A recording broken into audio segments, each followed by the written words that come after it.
Hey, everybody. Happy Wednesday. Here we are on what is the final day of regular season. Welcome to VAS. I'm Beautiful Crow, and joining me today, as per usual, is the camiest of comms, CamCom. Hello. Hello indeed. And also joining us is Becky Rita. Hello. I'm happy to be here. Happy to check out some more excellent Victoris Amateur Series action. Yeah, you came in on the right time. It's like I said, week 9, final week of regular season, playoffs starting next week. So it's the greatest time as any to jump in here. Today's matchup is going to be between Nameless and TD Solar. It is the final battle in Group D. So this one's actually interesting because both of these teams have lost to our current quote-unquote third place team. Yes. Collective Colors, CCC. And so that means this is a literal play for whoever loses is going to get third, essentially. Even though both of them currently tied first in the standings because they haven't played this last game. So after this, we will have, that first, second, and third all mapped out, which is a big sigh of relief because seeding when going into playoffs is such a pain to get through. But this way, we'll actually have a decided 1, 2, and 3. So yay on that. Yeah, we always like to have the actual seeding decided. I know in one of the groups we have like a 4-way tie going on. Yep. That is just bananas, just bonkers. I believe I believe I was actually on last week where we saw one of the matches towards that 4-way tie coming down, and well, it is funny. It is funny to see. But it's funny for us. It's not funny for the players. Yeah, funny for us, for sure. I'm thinking about the viewers here. The viewers are having a blast thinking about the potential of a 4-way tie and what that could mean for every single game that they're playing today. But this game today actually matters quite a bit because if you win this game, you secure first. If you lose this game, you skip second place, go directly to jail, down to third seed, which is quite a punishment for losing a single game here. And it's what one of these teams is going to have to deal with. So they're definitely going to be hungry to get this win today. Yeah, absolutely agree. Who's going to be able to take it? Is TD Solar going to have what it takes to clinch their ticket in, or will Nameless just completely rock the boat? And it's interesting because these two teams have not clashed at all during this 9 weeks. So this is their first time. This is their first time going at each other, and it's the final week. That's kind of impressive in my opinion. The whole round robin system is like, oh yeah, you play this person, you go the entirety without going up against them. So there's no other head-to-head to speak of, So it's a single round robin. So what determines your seeding in this case is how you match up against the other teams. And by pure coincidence, both of these teams just happen to lose to TCC. So they will lose that head-to-head if they lose this game because they will be tied with TCC, who won their match today off of an FF. And yeah, it's just going to be very intense because it's kind of a pretty sizable punishment for losing a single game. Drop it, because second seed is pretty valuable. Right, for sure.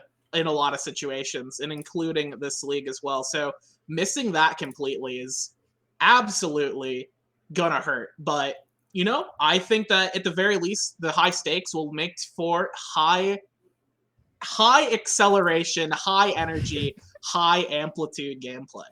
Absolutely. And I do believe first and second get a bye through.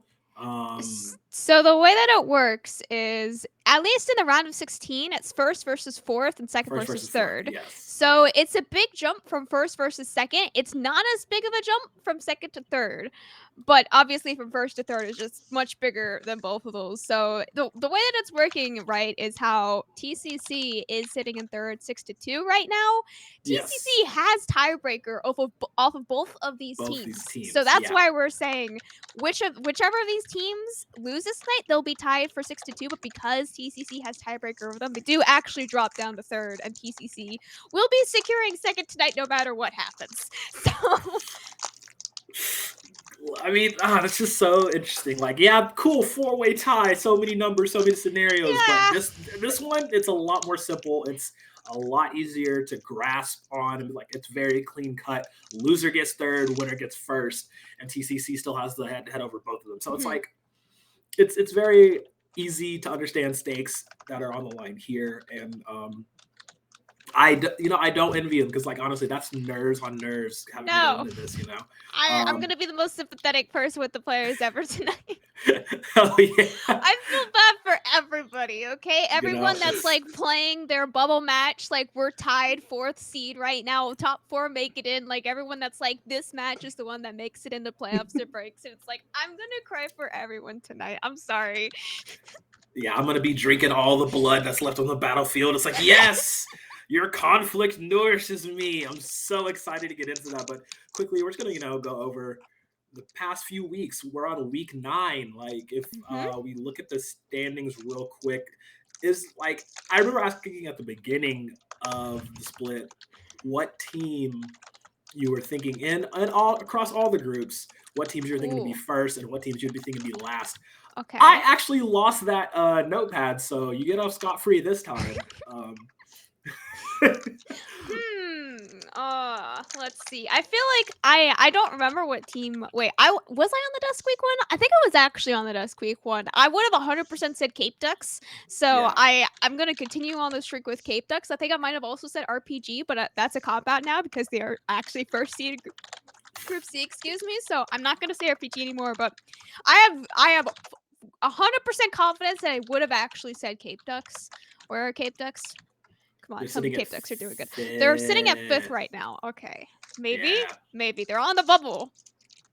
Oh boy. They're on that little cusp right there, yeah. They're in the soup. Yeah. I distinctly remember talking about how degenerates. I'm like, yeah, they can run it back. They're gonna get first again, no problem. They'll be dope. They're sitting at 4th, and I'm just like, all right, you know what? Yeah, they're in that 3-way tie for 4th. Only one of those teams is making it through. Oh man, like I'm hoping they can get in. Get that repeat story, defend the title, blah blah, all that storyline, blah blah blah. But I definitely thought they would, be strong enough to get back to the playoffs picture. And look, they're almost there. Like we said, 4-way tie going on, or 3-way tie rather, and it's so close. The funny part about that as well is Rising Tide Typhoon, the team that was against Degenerates in the finals last time and took them to the Game 5, is also sitting 4th seed in Group B. So both of the, you could call reigning champions, reigning finalists, I guess would be their official title, right? Is both of them are tied 4th seed. Both of them have to win their games tonight to continue on to playoffs at all. Man, that's a barn burner if I've seen one. What happened? Yeah, we gotta be keeping an eye on these games. And if you're interested, if you're following this league, you gotta be keeping an eye on how these games play out and how the reactions from the players will be. It looks like all of the games in most of the groups are scheduled at the default time. So until we get better confirmation, we might be getting updates during the stream tonight about certain results and certain playoff, new playoff brackets, playoff pictures here. And I think that'll be pretty nice. It'll be nice to see. It'll be nice to follow if we can even follow it. I know some teams just opt into never actually posting their results. I had to post my own results from last night, and I didn't even win. You were so close. It's okay. You get an A+ for trying. I'll drink to that. It's a Red Bull, I promise. It's Red Bull, not sponsored. Yes. What is it? Red Bull Power Play? Is that what it is? The Red Bull Baron Power Play. That sounds right. Yeah. Yeah. Something like that. Yeah. But yeah. Oh man. So like, I think we need to give a quick little round of applause for Sus because they actually managed to win a game, tied for dead last in Group B, but I did not think they were going to win a game. But they managed to get one. So Was it a real game or was it an FF game? oh god, I have to go back and check. This is no wait. They. Oh, I think I'm blind. I see nothing. Yeah. They got a 2-0. They got a 2-0. It was back good. in week 4. It was an actual game. Ooh. Oh my goodness. Good It for was against 5th seed as well. Okay. Oh, so they played a little bit of a shake-up in that regard. Okay, so you know what? Good for them. They deserve it. They deserve it. So going into tonight, I have to, because I said this last week, and I'm going to say it again this week. I haven't necessarily been following the VAS that closely. So I'm actually curious, asking you to have been more in tune with how these teams have been performing. What can you tell me about TD Solar and Nameless going into tonight's matches, if anything? Well, TD Solar is absolutely ridiculous. Even if without their starting 5, like they just don't care. They will literally just blitz you each time. They have really good team fighting ability.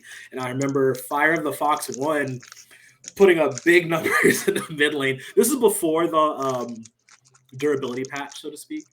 But like the amount of kills this person was getting just off the back of solo kills and good rotations was stupid. And I just remember sitting from my wonderful little observer chair, like, wow, this man is really good at League of Legends, and just being so sad for whenever they were going up against oh god, which team it was, week 4, week 5, where they just like completely oh no, it was week 3, yeah, when they took down Natural Selection, like that was nasty, like absolutely nasty. Yeah, I don't remember either of these teams like particularly playing super hard for the early game. I remember them both actually playing really strongly for mid-game team fights. Really is both of these teams bread and butter. So this game or this series, even I'm not expecting something crazy like a 10-0 at 10 minutes or anything like that. It's gonna be a slow start, and at the 15 minutes, maybe the 18 minutes for the second Rift Herald, that's when the game is going to explode. The second Rift Herald type of time is my prediction, just because neither of these teams, like, there's no Lucian Nami, there's no Callista Thresh, there's none of these, like, we're going to dominate the laning phase type of lanes that they like to pick. It's all about, we want to play for mid-game team fights. That's where we're going for here. Yeah, and I think it's actually pretty representative of the meta as a whole. Like, there's an argument that I know a lot of people have been making about the power of spam ganking junglers, things like the Volibear or the Wukong, or even the J4, who got a pretty decent buff on the last patch. All these champions just making good time around the map, clearing quickly, and just hitting a lane everywhere they go. And it doesn't matter how far behind they are on their lane opponent. If they're getting things done around the map, it can be very risky to do that, but that kind of slow acceleration, the aggression, I think, is going to come more from the jungle as opposed to the lanes, because a lot of the best laners on the patch right now are these heavy scaling laners. Things like the Seraphine, the Swain, these boring champions who sit and do nothing for 30 minutes and then finally become real. You know, I think that that's a lot of what we're going to expect. And plus, those are good flex picks as well. These flexible, scaling lane champions, I think, are very prominent in the meta, and they're going to very much define what we see tonight. And yeah, it's going to make the game a little bit slower. Just by the nature of all these champions, you're right, we're not going to see a whole lot of action until after Second Herald. Yeah, 100% have to agree with that. Oh man, it's gonna be a fun one. I do believe. I mean, predictions maybe, if we're gonna go ahead and get into that, or do we want to talk some more, do some more discussion? You know, just have I think we can do quick predictions, perhaps. Even if we don't have to throw them up, well, we can still talk about it. I'm not on the right program for that. You know what? Excellent. So we're just going to talk about it. We are just going to talk about it then. I don't have that open right now. You know, I think for me personally, because I haven't been super close with the league and its players, But looking just at the individual performers here, I actually, it's gonna be a tough call for me. It's gonna be a 3-game series because Cam's here. But that aside, it's gonna be. I think it's gonna go 2-1 Nameless. I'm gonna give it to Nameless today. Okay. I unfortunately think we're gonna have our typical 3-game curse, my buddy. So I think we have had a single 2-game series on the VAS out of the 9 weeks. Yep. 1 single 2-game series. It was last week, wasn't it? Because I was there. It was whenever I was there. There was a 2-game series. It's just it's 1 insane. out of 9. It's so impressive. Like, I love Flip that. Somehow, when he picks these show matches, I swear, he's like, okay, which series is going to go the longest? And that's the one that he picks. Yeah, we're going to find a way to make this a 5-game series out of 3 games. I would cry. Honestly. I honestly would just We start did that bawling last night, so you know. immediately. Save that for next week for playoffs. But I would go with 2-1 TDS. I do believe they just have the team play to make it happen. And the level 2 junglers really do favor their team.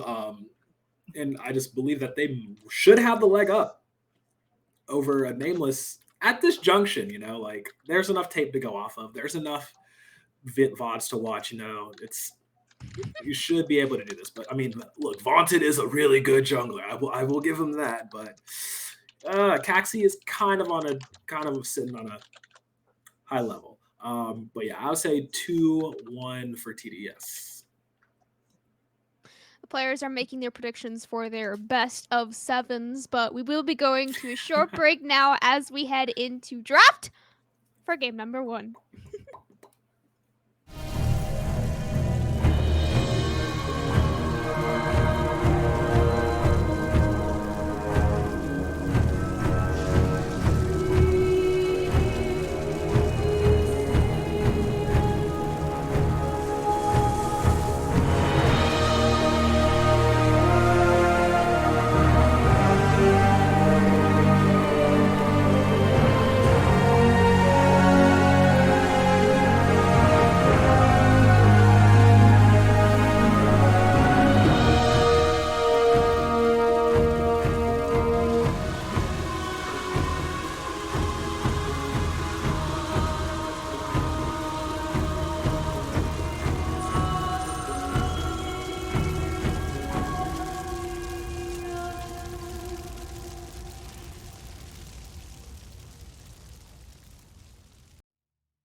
Hello, everyone. Now, welcome back to the draft for game 1 of our final best of 3 of the regular season. Nameless picking the blue side for game 1 here tonight. TD Solar, Get Red side picked them. I'm Kim Com. I'm joined by Becky, and I'm gonna be your substitute caster for tonight. And I'm also a substitute caster. We're just bringing out all the substitutes tonight. But these players, they're coming in and they're going to be playing at the top of their game. We're seeing a few bans already come out. The Viego, Anivia, and Gangplank are looking like they're going to be hit for the side of Nameless, while TD Solar has hit the Zillion, the Twitch, and the Zac. They must think they actually are playing against the Unicorns, considering the Zac Yes. ban.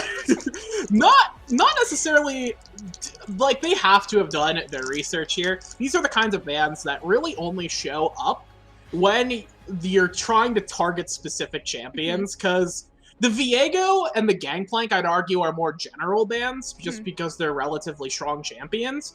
But Anivia, Twitch, Zillion, Zac, those are all very specific. And we see the Trundle get B1, a very safe B1, a flex into both the top and the jungle. Gives them some opposite... I've even seen it go mid. Into specific matchups. I got owned by a Trundle mid lane as Kiana. It was not a good time. I could not play the game. It was awesome. So I think that the Trundle is a very solid B1. There are better on the patch here. We still have Seraphine open. Seraphine is open. Senna is open. Lucian is open. Swain is open. We see Ezreal get picked up because apparently we just like Ezreal a lot. So that is awesome to see. I do think the Ezreal's good. In terms of like safe, blindable AD carries, Ezreal's probably still the best one you can pick up if you can pilot the champion. And I trust that these players are able to pilot Ezreal. It's not like he's the most challenging AD carry. I mean, you can tell the difference between a good Ezreal and a bad Ezreal for sure. But I mean, if you're willing to R1 Ezreal in a series that determines whether you're first or third, then absolutely you're clearly going to be proficient at the champion. I would like to think Thresh being locked in with Ezreal is something that we actually played against last night. Not a champion that you usually see pair with the Ezreal. You like to have more scaling, usually almost a Chanter type with the Ezreal, but Thresh gives a lot of extra mobility. You don't have to always waste your E, because instead if you use the Lantern, but the scaling bot lane of Senna and TK is still potentially open, could be locked in on B2, B3 here. Yeah, and Senna Tom is just such an impressive lane here. And considering Ezreal doesn't do anything, and oh no. No, don't talk about it. Oh no. Don't talk about it. Considering that Ezreal and Thresh kind of just don't do anything for a while, I think picking up the Senna with the like a Tom Kench or an equivalent champion is a fantastic idea. And we see the Seraphine, another flex pick, getting picked up. Definitely, the Nameless is just like literally looking at Mobalytics and they're like, what has a high win rate this patch? We're gonna pick those champions. That's not a bad strategy. That's really not a bad strategy. These champions are all really good. And it's going to be interesting to see how TD Solar responds here. Okay, awesome. That's a response. Also not a bad champion on the patch. Now running into the highest range champion in the game of Senna, and also one of the highest range champions of that being the Seraphine, ult Seraphine, double E. It is quite hard to stun anyone on this team right now unless you do commit the flash bear slap. But it's not even it can be a kill. Yeah, and it's not even just like the Seraphine and the Senna alone. Trundle's zone control with the pillar shuts down so much of what Zillion's trying, what Udyr's trying to do. He has so much of a harder time actually getting to targets unless he has some enabling movement speed. And we're probably not going to see the Karma or similar champions that could give him that extra boost to allow him to get through the pillar and through all of those just abilities that tell him to go away. So it is definitely a strange pickup. It is good on the patch. I don't necessarily know if it's good in this game. Looking at the second round of bans, we see the Mordekaiser get banned. That sort of indicates that they're thinking a potential tank in the top lane for TD Solar. Kayle getting banned by Nameless, just a good champion. The Urgot getting banned away. Always nice to see that. A good Urgot is a problem. I don't know if it's worth banning, though, in my opinion.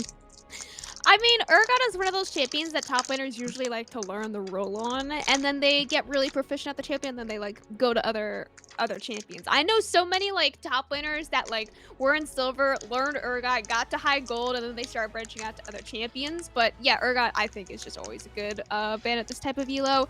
I am very I thought I had a point and then it went out of my head. Anyways, them banning top laners here for TD Solar does kind of show that they're wanting to force the Trundle in the top lane and then hopefully having a different jungler here for Vaunted. I think Vaunted is going to be opting for the Trundle either way. I think Trundle jungle is still significantly stronger than he is top lane, even if it is a potential to throw him top lane. Camille is also a typical counter to a Trundle top, so they just don't want to jungle.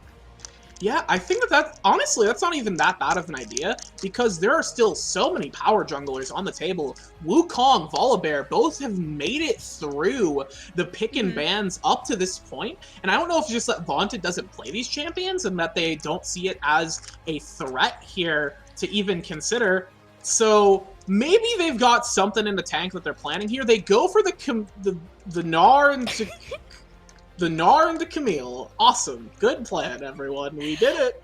Okay. You know what? I think, Becky, I think the stream title is actually right. I think we have the ducks on the blue side and the unicorns on the red side. I think. Yeah, no, this really is, isn't it? This literally looks like a draft that we would do.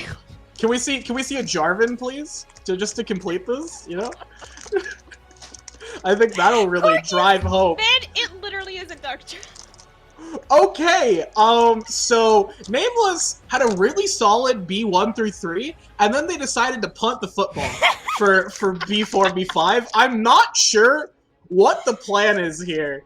These are solid champions and they're solid scaling options, which is how this team likes to play the game, but Gnar has a miserable time playing into Camille. She can just go teleport Ignite and obliterate you once she gets her full rotation of abilities. He has no real play around it other than just using the hop and trying to play defensively as best as he possibly can, but Camille doesn't care. She just kills you. And we see the Victor get picked up to help round out a very zone control, very poke-oriented strategy here for Solar, where they're going to approach objectives with the Victor and the Ezreal, trying to get as much poke down as possible, and once they find a good angle, they can send in Camille, they can send in Udyr, they can send in even Thresh, and just start finishing these people off.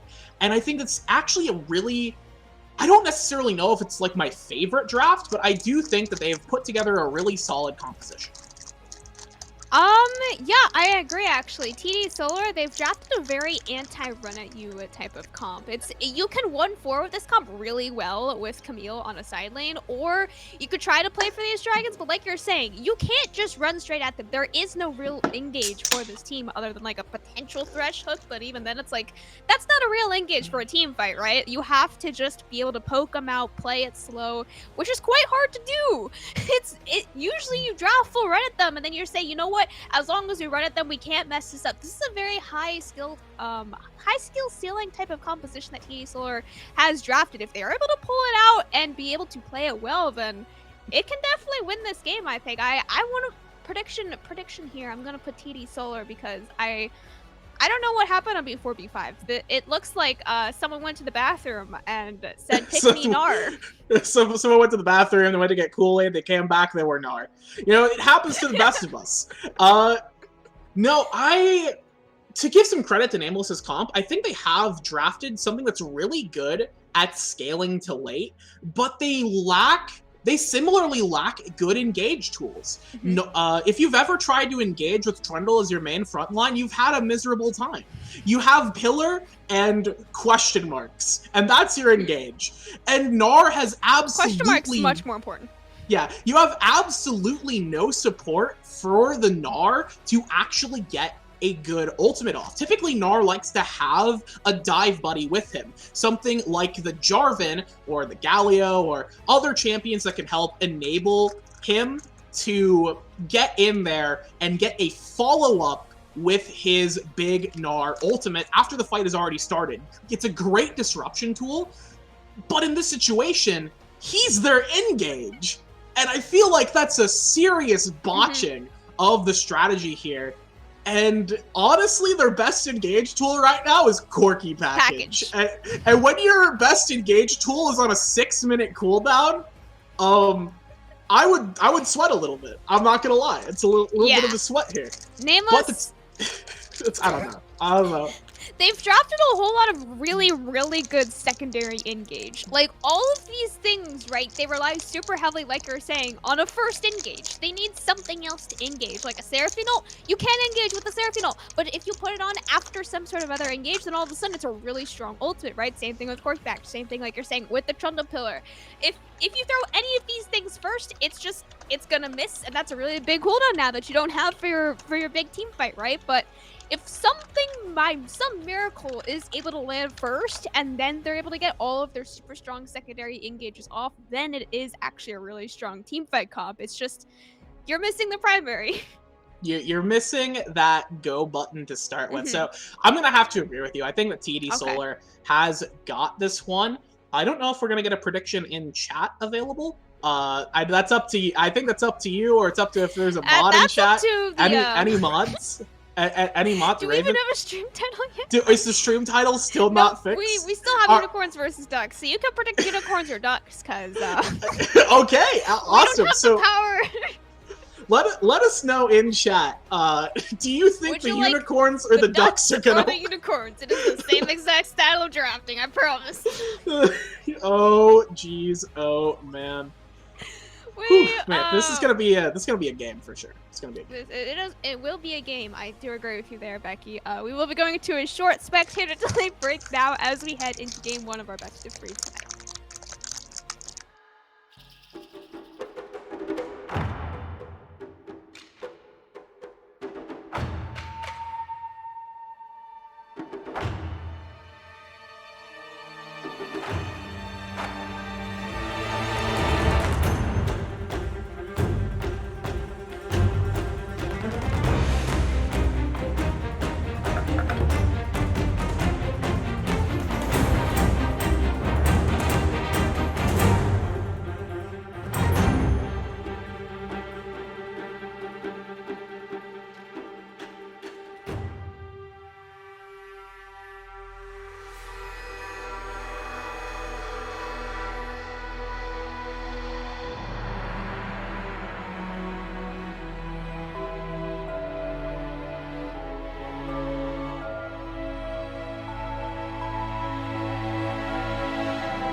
welcome back now onto Summoner's Rift, our game 1 of our week 9 best of 3 here on the BAS once again. I'm Camcom, joined by Becky here on the desk tonight. Nameless taking on TD Solar on the Rift. First seed versus first seed. Who takes first? Who takes not second but third here tonight?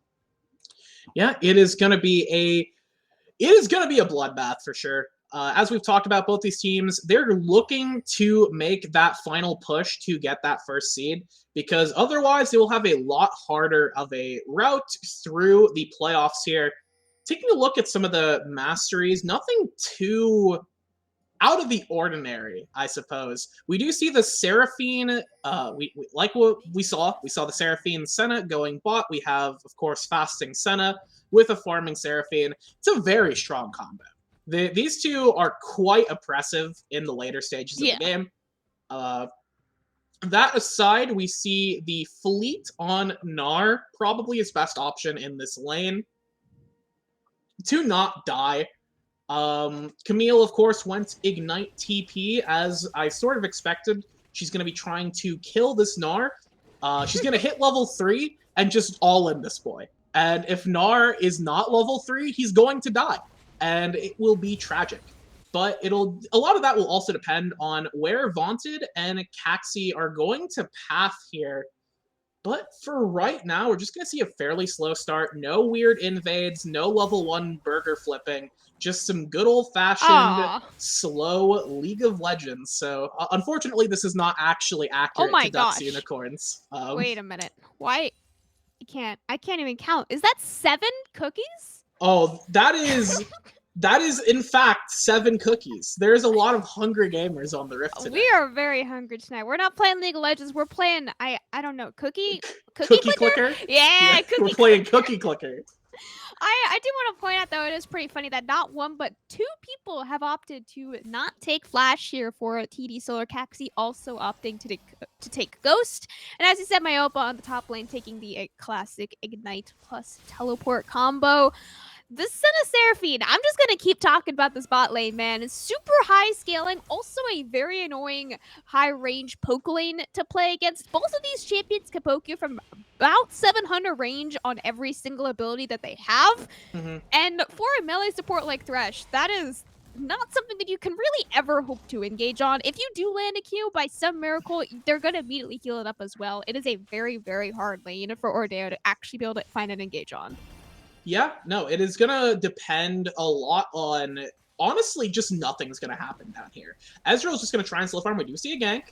Do you see a gank here in the mid lane? Nice pillar by Volunteer. Unfortunately, it was not in that, like, tiny little 1 pixel area that would have forced a flash out to Croza, though. He's going to be ganked up here in the top lane. Just like you said, you hit level 3, you're going to get killed. First blood picked up now for Myopa in the top.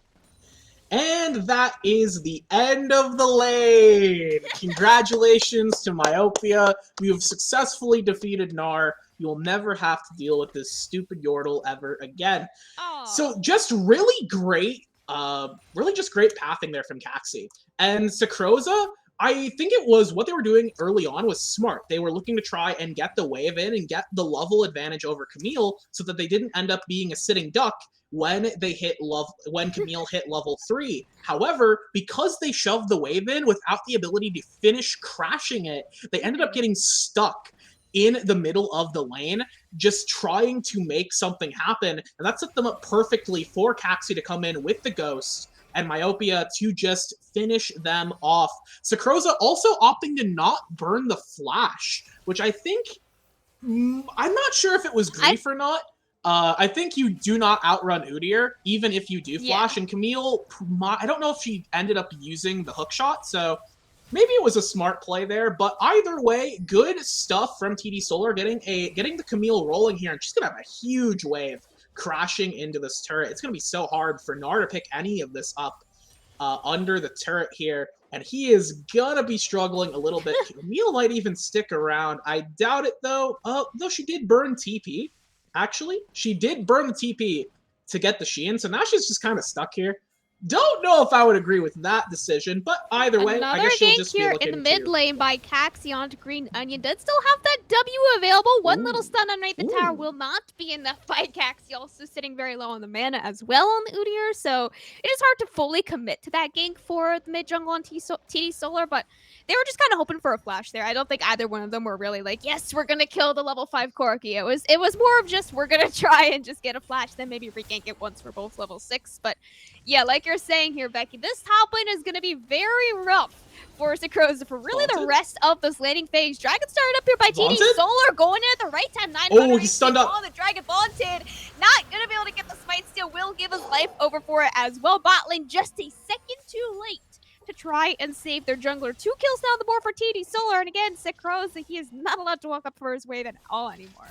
Yeah, Vaunted there is gonna have to open up the rulebook, figure out where he can issue a competitive ruling on that one. You know, not getting the smite steal there. Really good play from Ordaro and Caxi to just sort of hold off on the dragon, CC up Vaunted until he was either forced to burn the smite early or just outright kill him. And because of that, they were able to, I believe they forced the smite early to try and for Vaunted to actually survive there. But even then, they were able to very easily secure that dragon and take a kill as well, with the Trundle gifting himself in a nice little basket over the wall. So definitely good stuff from TD Solar here. And like you were talking about earlier, Sakroza is in a bit of a pickle. They're in a bit of a pickle up in top lane, and Caxi may be looking to revisit here, but decides to opt out of it, instead looking to try and counter jungle here. Not sure how that will go. Is a level up on Vaunted, however, Trundle does like to fight people, and we're going to see potentially a scuffle. Both junglers only sitting level 5, so no ultimates to be popped quite yet here, as the bot lane has actually been the quietest lane of the whole game. Not even a single gank down there quite yet. Green Onion is kind of ganked here in the mid lane, though not a whole lot of mana, but with that W again, it is very hard to gank a Corki, especially when he does still have his flash. There's not really a possible way to kill this Corki right now, but excellent Nara to the tower there by Sakroza. Unfortunately, Myopia still had that hookshot available, so you got the ultimate hookshot straight out, only taking about half of his HP for that trade, and Green Onionson very scarily half his HP, really no mana, very far up this mid lane. Yeah, Corki just trying to greed a little bit here to finish off the wave, get into a better spot here, because if he backs now, Victor can very easily create an unwinnable game state. So Onion's just sort of trapped here, either waiting for his own jungler to bail him out, or for, I guess, a level up to get him a bit more mana so he can actually try and shove this in. And we do see another gank. Again, he just Valkyries. They're trying so hard to blow this flash, and I'm not sure if it's a good use of their time, but what is a good use of their time is picking up this Herald with all the prio they have on top side. All the prio on both the top and the mid lane because of all these ganks, right? You can easily transition that into now the first Rift Herald on top of the first Dragon that TD Solar has already claimed. So far, this entire early game really just turned up TD Solar in every possible way. They have all the kills. They have a very small, only 500 gold lead, but now both of the first objectives in their pockets as well really does just kind of set them up really well for once tower plates start falling in a couple of minutes. Yeah, and we see Fire of the Fox stepping up a little bit, just trying to keep this Corki pinned in lane as long as possible here. But the Corki's actually doing really well at CSing, keeping up with the Victor despite all the pressure. On the bot side here, we also see Nameless getting so many turret plates. The power of the Senna Seraphine lane just killing every single plate here. The gold advantage on the Senna has got to be, or the Senna Seraphine has got to be pretty nice. Got you, Okay, yeah, we're looking at it. Okay, yeah, I'd say that's pretty nice. 200 up for the Seraphine and about 600 up for the Senna.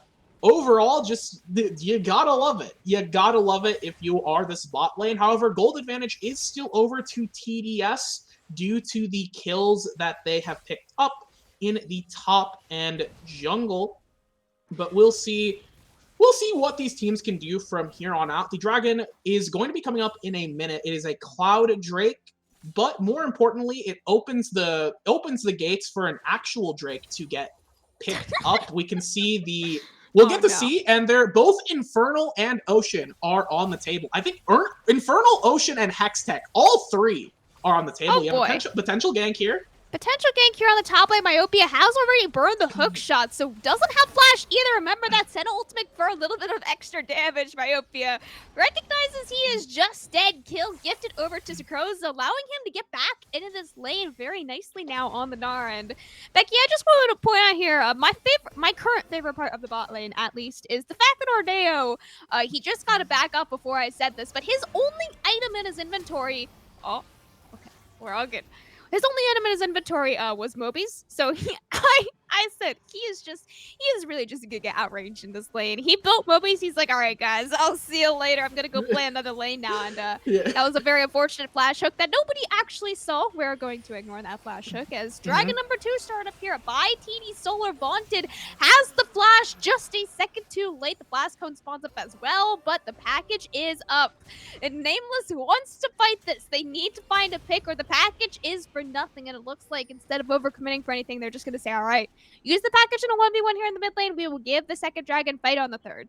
Yeah, and Fox playing really smart, knowing that the package will be delivered into the mid lane, just deciding to back off and not giving them an opportunity to get a free kill. We do see a Gnar up in top side of fight.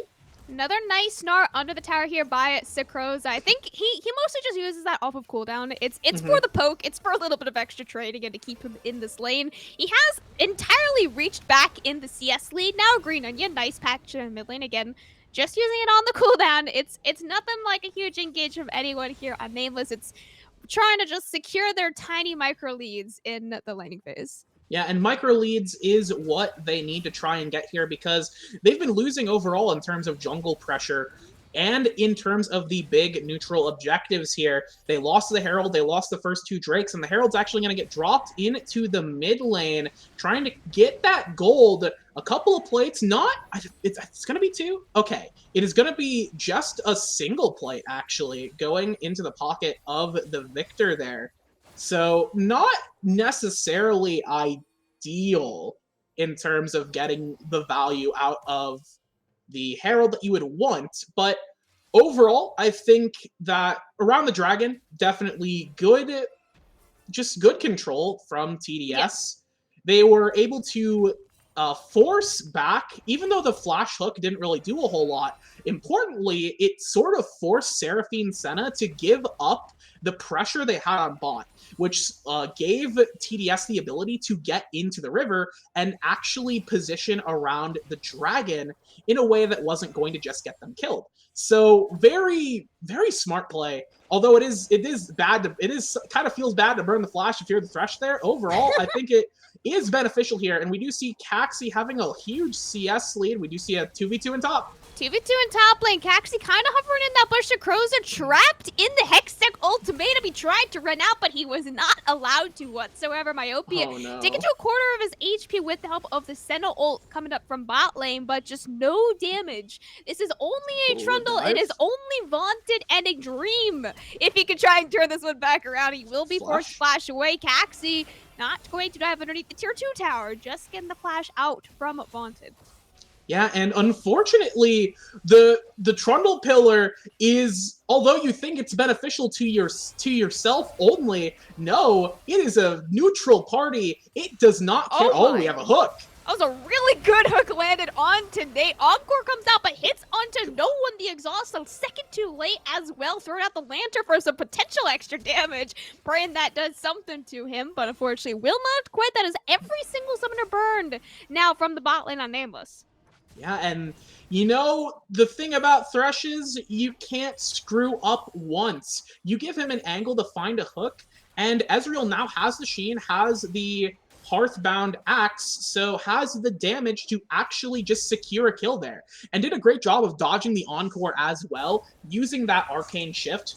Just really good 2v2 from Resilient in Ordero in the bot lane. Playing around the range and the cooldowns and the just sheer utility of the 2v2 and getting that kill, which is very important for this Ezreal here, who so far has been struggling to get anything going. And now with the Triforce, opting for that first instead of finishing the Monamune, I think is really smart considering he's one of their big damage win conditions right now. He needs to get as much damage as possible, hit those power spikes as soon as possible, because there's going to be another Drake up in a minute. And Triforce is what he needs. Meanwhile, Seraphine still waiting to get that mythic on the board here. She's got to be like maybe 800 gold away from it, like to complete it. I don't know how much she has in pocket. We have a fight. Flay. Oh, okay. Flay, but no hook connects on to Nate. Remember, there are no flashes on anyone on the bot lane, including Vaunted as well. Stun connects on to Nate. He's just one shot by Fire of the Fox now on the board with his first kill of the game. Stun plus Chaos Storm lands onto Bob as well. He will fall for the first time. Both the bot lanes are dead. It is all just in TD Solar's game now. Do they take this tower? Are they going to take this tower plus the dragon? Vaunted staying a little bit too long here. I don't think there's a whole lot that a Soul Trundle can actually do to keep this tower alive, but Green he's going to try. Yeah, and Green Onion is here as well to help clear out that wave and try and keep the turret alive. However, the dragon is up, and this is going to just be another Drake going over to TD Solar. Vaunted is going to get caught out here, potentially. Does avoid it. There is no vision on this dragon. Vaunted, no blast cone, no flash. Will just unfortunately have to give the third dragon in a row now to TD Solar. They have an Infernal Soul now spawning in 5 minutes. That is a 21-minute soul, one of the earliest souls that you can actually get. So it's going to be a very early Elder as well if they do go 4-0 on the dragons. Yeah, and this is sort of one of the big drawbacks of Nameless's comp, is the fact that they have to wait for so many items to actually get their power spikes here. And on the side of TDS, because they had a bit more early aggression with the Udyr, getting the members of TDS rolling, and of course just good play from Resilient Nordero to help get the Ezreal a kill, to get that Triforce. We had, in that particular dragon fight, we had Ludens on the Victor and Triforce on the Ezreal. Their two big damage dealers had items. Meanwhile, on the other side of the Rift, we have no actual mythics completed. Corki just recently got the Muramana, so that was still a Manamune during that last fight. Seraphine does not have a mythic finished, and Senna isn't going to be doing any damage until she actually starts picking up a second item. Because although Umbral Glaive is good and it has so much crazy utility, that's about all it can do for you until you get a second item to sort of supplement the early game pressure from it. We do see the Herald get picked up. It's the first neutral objective for Nameless. Oh my goodness, they got this in the Rift Herald. Oh, and it was the worst neutral objective they picked up. No. They got a neutral objective. We don't have to specify which neutral objective it is. And if they drop a mid lane, then it does actually open up the map a little bit more. But yeah, you know, out of the previous 5 now neutral objectives that we have. Oh no. Thick Bob is in trouble. Probably the least helpful out of any of them, Bob. He has the heal. He does not have flash. Doesn't even have the encore available. And Fire the Fox walks down, says thanks for the kill, and walks away. Yeah, Fox is trying to get Seraphine to embrace progress here for Piltover, dropping the Chaos Storm and just shredding this champion down here. Just even with Vision Thick Bob being a little too far forward, they aren't respecting the movement of the side of TDS, who has full control of the Rift, and this is a bad situation. Oh, multiple 1v1s going on across the map right now. 2v2 in the mid lane. Nate will be the first to flash away. Green Onion already used his flash, and with the Ezreal ult tagging both members of Nameless, taking them down to half HP, but no one will actually fall. Just both of the flashes burned. Yeah, both of the flashes and an exhaust. The exhaust was used onto the Udyr to prevent him from actually getting in range with that movement speed. And in the top lane 1v1, I suppose the Ignite was used, but I guess Myopia must have lost that one, because Sakroza stuck around in lane, and Myopia is the one having to burn the TP to get back, although looks like it might have to be a TP responded here. No, we're just going to hustle it back as fast as possible.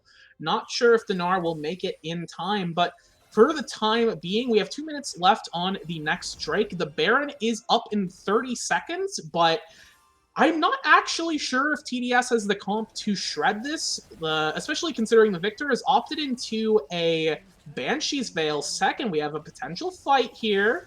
Hook does connect on to Vaunted. He does have the flash if he wants to burn it, and he will try to get out. But again, the Ezreal plus the Ignite secures the long-range kill for Ordeo. You have 90 seconds left on Infernal Soul. Now no jungler on the map for Nameless.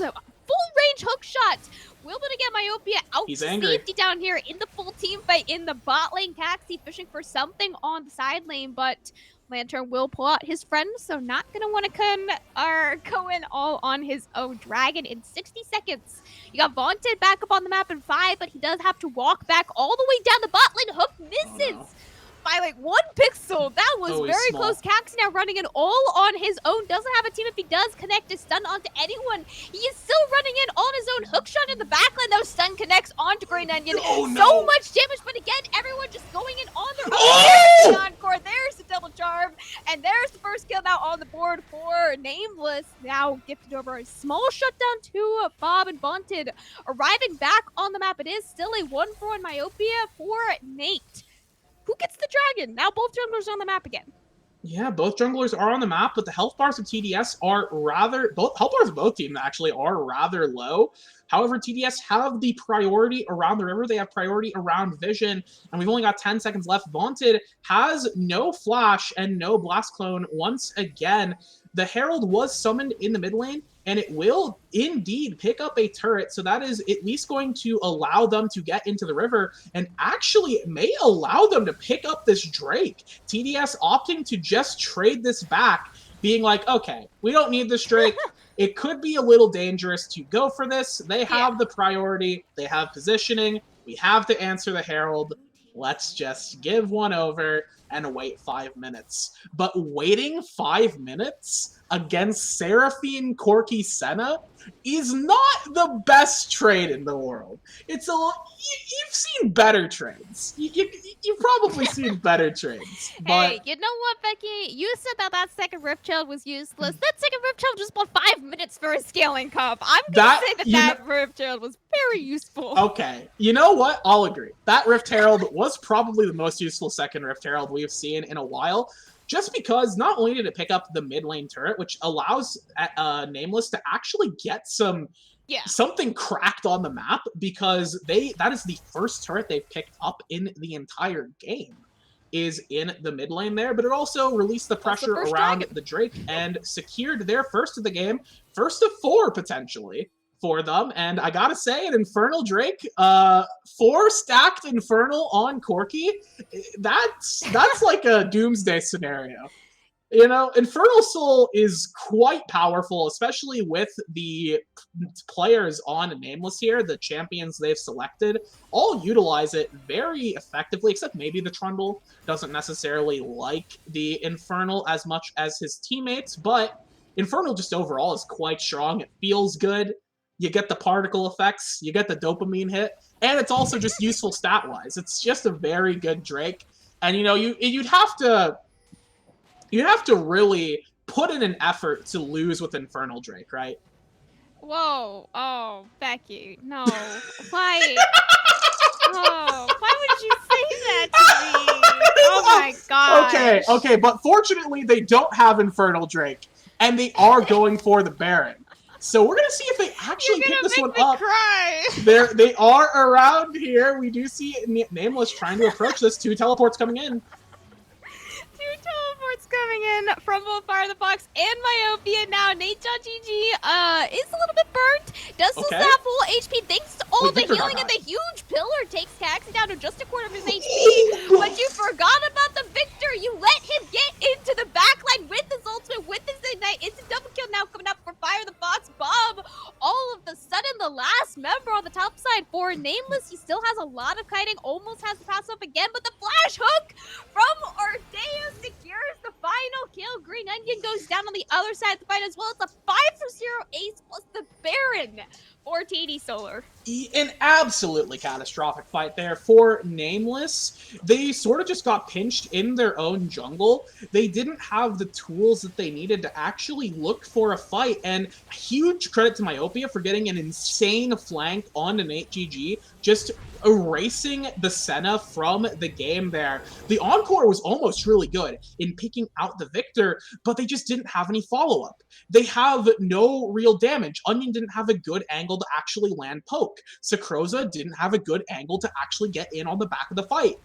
Trundle is a melee champion with a pillar. There was just no real way. Hey. That was a really, really good pillar. Like, if there It was was a a good pillar pillar. in that fight, that was the pillar to have. No, that was a really good pillar, and it sort of just showcases how little game Nameless has in terms of finding engages. They got pinched in their own jungle, and they had no ability to respond. They landed a really great encore onto Fox, and they had no ability to follow up. They just didn't have all the pieces together, and now Onion might be in danger. Oh no, already has the flash out. W as well, but running the wrong direction away from his own Nexus. Will just end up falling. Another kill gifted over to Fire the Fox. 8-0-1, 700 shutdown, nearly 10 CS a minute on the Victor right here. Man, that is insane. You have 45 seconds left on your Infernal Soul as well. For TD Solar, one objective bounty has now been claimed by Nameless, just to show, you know, the 7,000 gold lead that TD Solar has right now. Yeah, no, the Gnar does pick up a turret on the top side of the map, but that is about all they can hope for here. And no, this Gnar is not going to really be able to split push, and you kind of don't want him to because, once again, he's their only tool to actually do anything in team fights. That we're seeing the issue with Nameless's draft just showing up time and time again in this game. It doesn't matter how much damage they have and how much theoretical late game they have if they can't get a good fight. And TDS is playing so well around their champion, so well around flanks and their cooldowns. We're going to see a fight right here. Ordeo could be caught out. Lots of auto-attack damage coming up from Sakroza, but unfortunately not able to connect the Gnar onto more than one person. And without any follow-up CC, he is just going to be chunked out consistently by Resilient. He's just chased down. There's nowhere left for the Gnar to run. Meanwhile, the rest of his backline is trying to kite back as much as they can. None of the rest of his team has fallen, but we are sitting at very low HP for all of Nameless. Meanwhile, all 5 members of TD Solar are still perfectly fine, still perfectly alive, and perfectly happy to go and claim their now free Infernal Soul. Yeah, no way for anybody to try and contest this with any ability. That will just be the free Infernal Soul picked up here to supplement their Baron. And really is just... It's just going to be... Looking at this game, Nameless at this point doesn't really have a whole lot to do. They have to... If they want to pretend they have a chance in this game, they have to find a way to stall until they can get another item onto Corki. Corki getting 3 items is maybe enough to give them poke to actually allow them to start winning fights. But Senna still is waiting to get this gold for the Eclipse, which is going to get picked up hopefully soon. Seraphine is looking to get presumably Demonic going double burn on to this poke champion, which is very nice. Specking very heavily into poke, which is arguably not the best idea, and Caxi is just right-clicking at this person. Just right-click them. Just run at them. What are they gonna do? My goodness. What's the Caxi, counterplay? He did use the ghost for that one. I'll give him credit for that one. He didn't just outrun the full package plus W, but you know, having the ghost at least will... I'll give him a pass for that one, otherwise it would have been like, how on earth does he just outrun the 6-minute cooldown package? That just does not seem okay. Yeah, well, I mean, Udyr makes the magic happen. He also does have the Force of Nature, which is so good. This item is so good for him to actually get into these fights against this heavy poke comp, because he's going to be taking chip damage from everything as he's walking in, and every piece of chip damage just makes him go faster. And it gives him the ability to supplement the sort of weak engage that he would have otherwise, and it gives him that move speed that maybe we were looking for that he would get from maybe a Karma as a champion.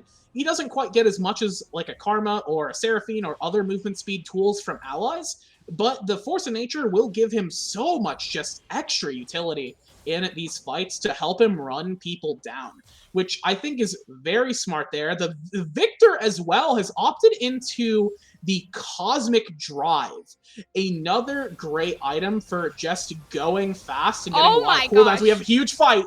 Okay, Blast Cone over the wall with 2 members of TD Solar. I think was just more of a terrifying thing more than anything else. There big weren't any poke. actual flashes burned. I definitely screamed. I could assume that at least one person on Nameless, probably more than one person screamed. Okay. After that one, good poke. Resilient very much chunked out, but when we went up Oh, here on the no. top side, inside the Hexic Ultimatum, there is literally nowhere to run. Burn that plus TP plus the Ignite. And Myopia will find his third solo kill of the game. Meanwhile, of course, the rest of TD Solar still 5-man down the mid lane, don't have Baron anymore, now don't have a wave anymore either. It's just kind of taking XP, taking farm, and again, giving more time for Nameless to try and scale, as that's really the only thing left they can hope to do in this game. Yeah, fortunately, they do have so much wave clear that they can sort of turtle up for a little bit here, but now that the Baron's up, once the Baron is picked up, then this magic damage from the Corki and the Seraphine gets shut down onto the minions, or at least neutralized significantly. Their siege power is going to be disgusting. And then they can play 1-4 or 1-3-1 super easily. And Camille and Udyr can easily just can one on their own in a side lane, as Victor, Ezreal, Thresh have they have no competition in the mid lane. It's so hard for the side of Nameless to engage on the three of them, but instead they're just going to walk his 5, ARAM it, try and get this. Let's go. Try and get this inhibitor here. I think this is the worst way to play it, but they have such a gold lead, they might as well. Might as well, just keep that, cannon minion alive for as long as possible. Will now fall because, of course, it is a Corki, it is a Seraphine, it is a Senna. There's Camille's a lot on of top. range between the mid and the bot lane here, but that is huge True Shot Barrage, hitting almost every single member of Nameless. Will claim the life of only Senna right now. Bob trying to run away as fast as he can. Myopia diving underneath both the Nexus turrets plus the fountain to try and secure a kill for himself. That one might have been a little too far there, my friend. He will fall to the Nexus. That is only the 3rd kill of this entire game that Nameless has been able to claim. Yeah, but importantly there, the HP bars actually got pretty low on TD Solar, so they're forced to back out here. Myopia getting a little too ambitious there, was able to secure the turret, and instead of finishing off the bottom inhibitor, decides to go for a kill as deep as humanly possible. And I respect that. As a player, I respect the commitment. But it does give a window here for Nameless to get back out onto the map and potentially contest this Elder Drake, which is going to be up in 45 seconds now. I just don't know if they have the ability. They'll be walking into the jungle with no vision. Camille will be up. They're going to have to play this so smart if they want to even think about contesting. This is not it. Oh no! Oh goodness! Oh boy! Okay, I was just trying to tell him, man, don't face check that push. But unfortunately, I probably would have done the same exact thing. So, can't blame Nate too much. But 30-second death timer, 15 seconds on the Elder. Looking like not much of a contest angle again now for Nameless. Trying to run down Bob. Does have both the ultimate and his passive available if he does try. No one to just continue kiting back from solely Caxi. It is a double charm landing on the backline, but unfortunately no one is there to actually follow up there, burning so much to try and kill Bob, and they do eventually send him back to the Nexus. It is only Green Onion and Vaunted trying to keep their Nexus towers alive.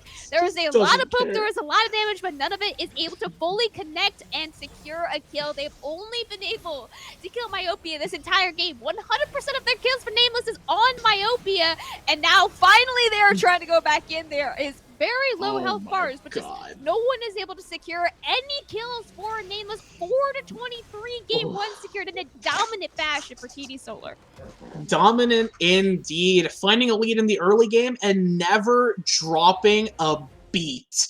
The side of TD Solar played their comp so well and played around the obvious weaknesses of Nameless's comp, and were exploiting them so expertly. You have to give a lot of credit to Solar for how they played this game, and particularly you got to give credit to Myopia for how they piloted the Camille. Even though they inted a lot, their recklessness, well, Myopia and Caxi both, I think their recklessness allowed the rest of the team to excel so much. Just setting up so many opportunities for Udyr, or not Udyr, I'm looking at the mid laner, for Victor. setting up so many opportunities for Victor and for Ezreal to just finish the job after the Camille has already forced out every single CD on the side of Nameless. Mhm. What are they going to do after that? They still have to go through 4 other people here. Just really tough game for Nameless. They had a win condition in mind, but they just didn't. They punted it. They just punted it with the Gnar and Corki picks. I don't understand. But it's fine, you know. They got huge credit to TD Solar. They played so well that game. Yeah, and huge credit to Nameless there as well. Hopefully, game 2 here. I say hopefully. We already know Nameless is going to win game 2. So we will take a break for the next 35 minutes. We'll catch you back here for game 3. Wait a second. Wait, hold on. wait a second. No. We'll be back in a couple of minutes. We'll make sure that we get to actually watch Nameless win the game 2, and then we'll catch you back here for the game 3. Be back in a few minutes.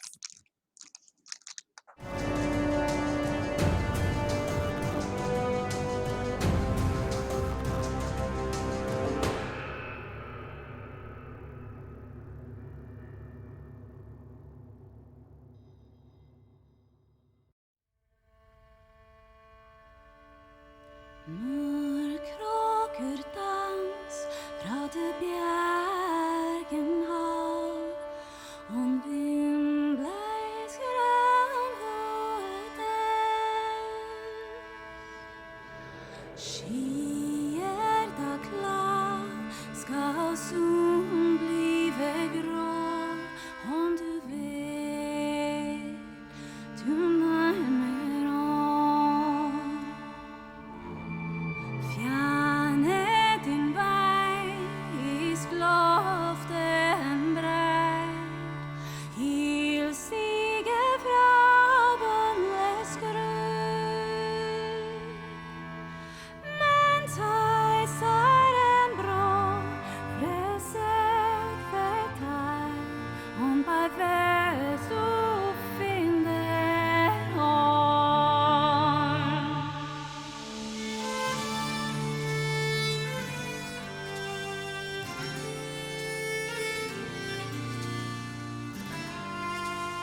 welcome back everyone to game number 2 here on the Victor or VAS stream week 9. Once again, TD Solar taking Nameless Esports down in game 1 of the best of 3 in I believe 25 minutes. I can check this real quick. No, okay, 25. Add 10 to that, 35 minutes actually, but it was still a very dominant game. 23-4 was the final skill board. Skill line even every single one of those kills for Nameless was on the top lane. We will see how that continues. As you expect. No, I feel like 25 minutes was accurate because the game was over at 25 minutes, and then TD Solar spent 10 minutes spinning their wheels, just BMing, chucking cards into the graveyard to summon Anger Knuckle Pass. That's all that they were really doing. But at the end of the day, they did finish securing that game, which is what we expect here. And for the bans, we see literally identical to the previous game. No adaptations yet, and B1 Ezreal will be TD Solar's pick. TD Solar, they R1'd Ezreal last game. This game, they did have the side select. They opted to take the blue side, and they said, all right, you gave us Ezreal last game for Resilient. We will take the Ezreal again, but this time R1, an actual full blind pick for the Ezreal, matched by a potential Kai'Sa here for Bob. This is a very big switch up from the Seraphine that he did play game 1, and Seraphine is still on the table if they want to play the same bot lane. Yeah, absolutely. Seraphine is still available here. We do see the Kai'Sa get secured by the side of Nameless. I doubt we'll see a mid lane Kai'Sa. That sort of is dead in the ditch. So that'll very likely be going into the AD carry position. And as a response to the Ezreal, it makes sense. But there are a lot of pairs for the Kai'Sa that I think are better off than giving her an enchanter. For example, the big man, Nautilus. One of the best partners for the Kai'Sa, enables her passive so well. We see it so often. And it gives them a very strong 2v2 that also gives them the ability to scale, because Kai'Sa does have a lot of ability in the late game to become a huge threat. So right now, Nameless looking pretty decent in terms of their picks. We'll see how Solar respond. They will go ahead and pick up the Thresh again, just running that one back. And now they're going to have to blind here.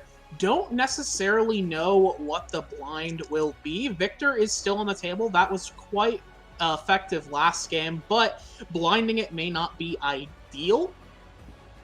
We also still have every jungle power pick on the table. So yeah, I was gonna say most likely a jungler here. I don't think Udyr blind pick is ever really the play, but Udyr is a much safer option into the much lower range bot lane of Kai'Sa Nautilus. This is an actual kill lane if they do play it correctly. AD Kai'Sa is the kill lane orient, and AP Kai'Sa is the let's play for team fights one-shot type orient. So we'll see what Bob likes to play. It is usually very much a player preference. They play one or the other and never touch the other one. So depending on which one he has played in the past, we'll most likely show which one he plays in this game here. I would like to think it is AP if they're locking in a very early on Urgot, and hopefully they can prove why Urgot was banned away from them last game.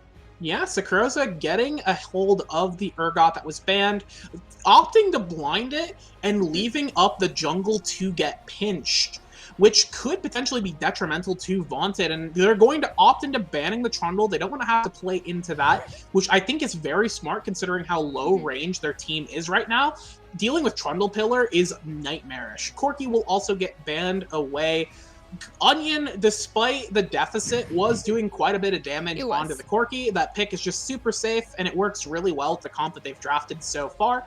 Plus, it sets up well for a lot of different junglers if you leave it on the table.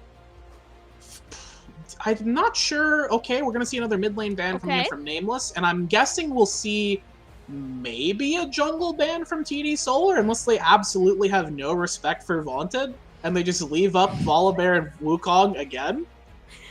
I would ban a juggler against Vaunted. Zac is already banned. Hecarim has been coming back. J4 is apparently good again. Xin not so good. Don't pick Xin Please don't. Maybe a Jarvan ban here. Yeah, I'm not entirely sure, but I do definitely predict it to be some sort of jungler ban here. Okay. Then blind jungler on R4, unless you want. I mean. Well, it's not Yeah, blind. They're in the it's not blind. Yeah, I was gonna say, you picked the jungler on R4 here to save the counter pick for your mid laner because you had to blind either the top or the jungler. The fact that you picked top lane on R3 does mean that not everyone is banning all top laners. I think that was kind of a problem last game where we had no top laners picked in the first round, so all 4 of the bans were for top laners, which kind of hurt both of the teams.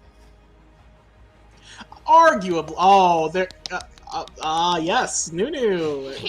They he is. They have stuff to be in, Becky. Oh, good. This only bodes well for Nameless. Vaunted watched me on Monday and learned. Very impressed. He must have been very impressed. Oh yes. The Nunu is not terrible. His ability to secure objectives is still as good as it's always been, but considering how many power picks are still left on the table, it's interesting that they opt into it. And speaking of power picks, there is the Swain getting picked up by TD Solar. The Rise is not that. The Rise is not a power pick. I guess technically you could see Swain and Rise could sort of flex between mid and top. Both of them are viable in either lane. I think you'd rather want Swain in mid, though. He's a little less safe than the Rise is. Because with Phase Rush, Rise can just sprint his way back to the turret. He doesn't actually need to worry about that. And we decide to just pick up the Victor once again for... I guess not once again. We're picking it up for the first time for Nameless, but another R5 Victor getting picked up for just in the series in general.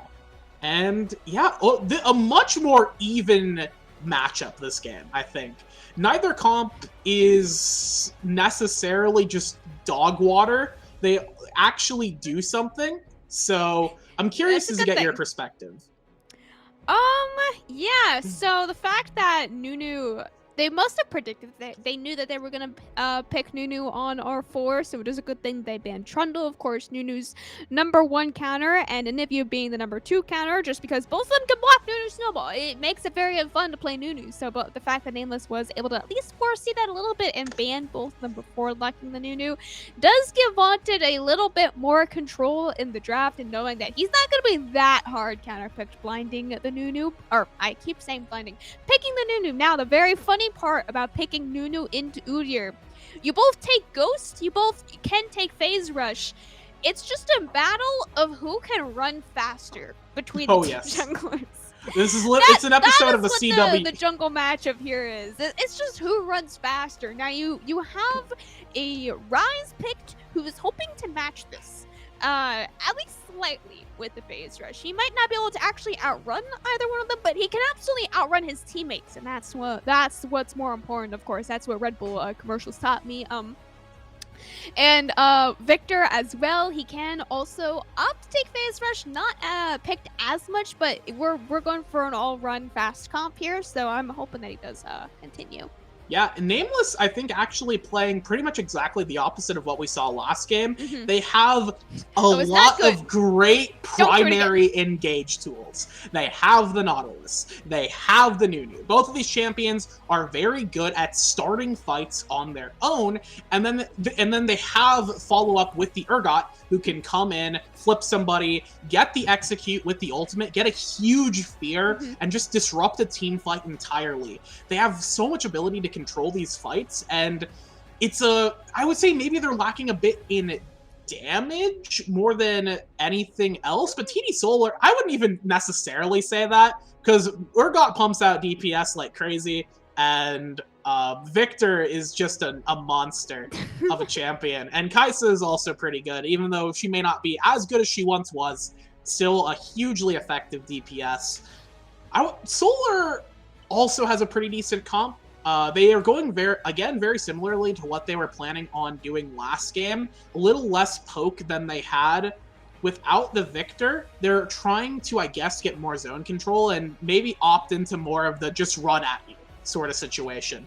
Follow up on the Thresh. and hoping that Thresh primary engage is going to be good enough to get you through the late game.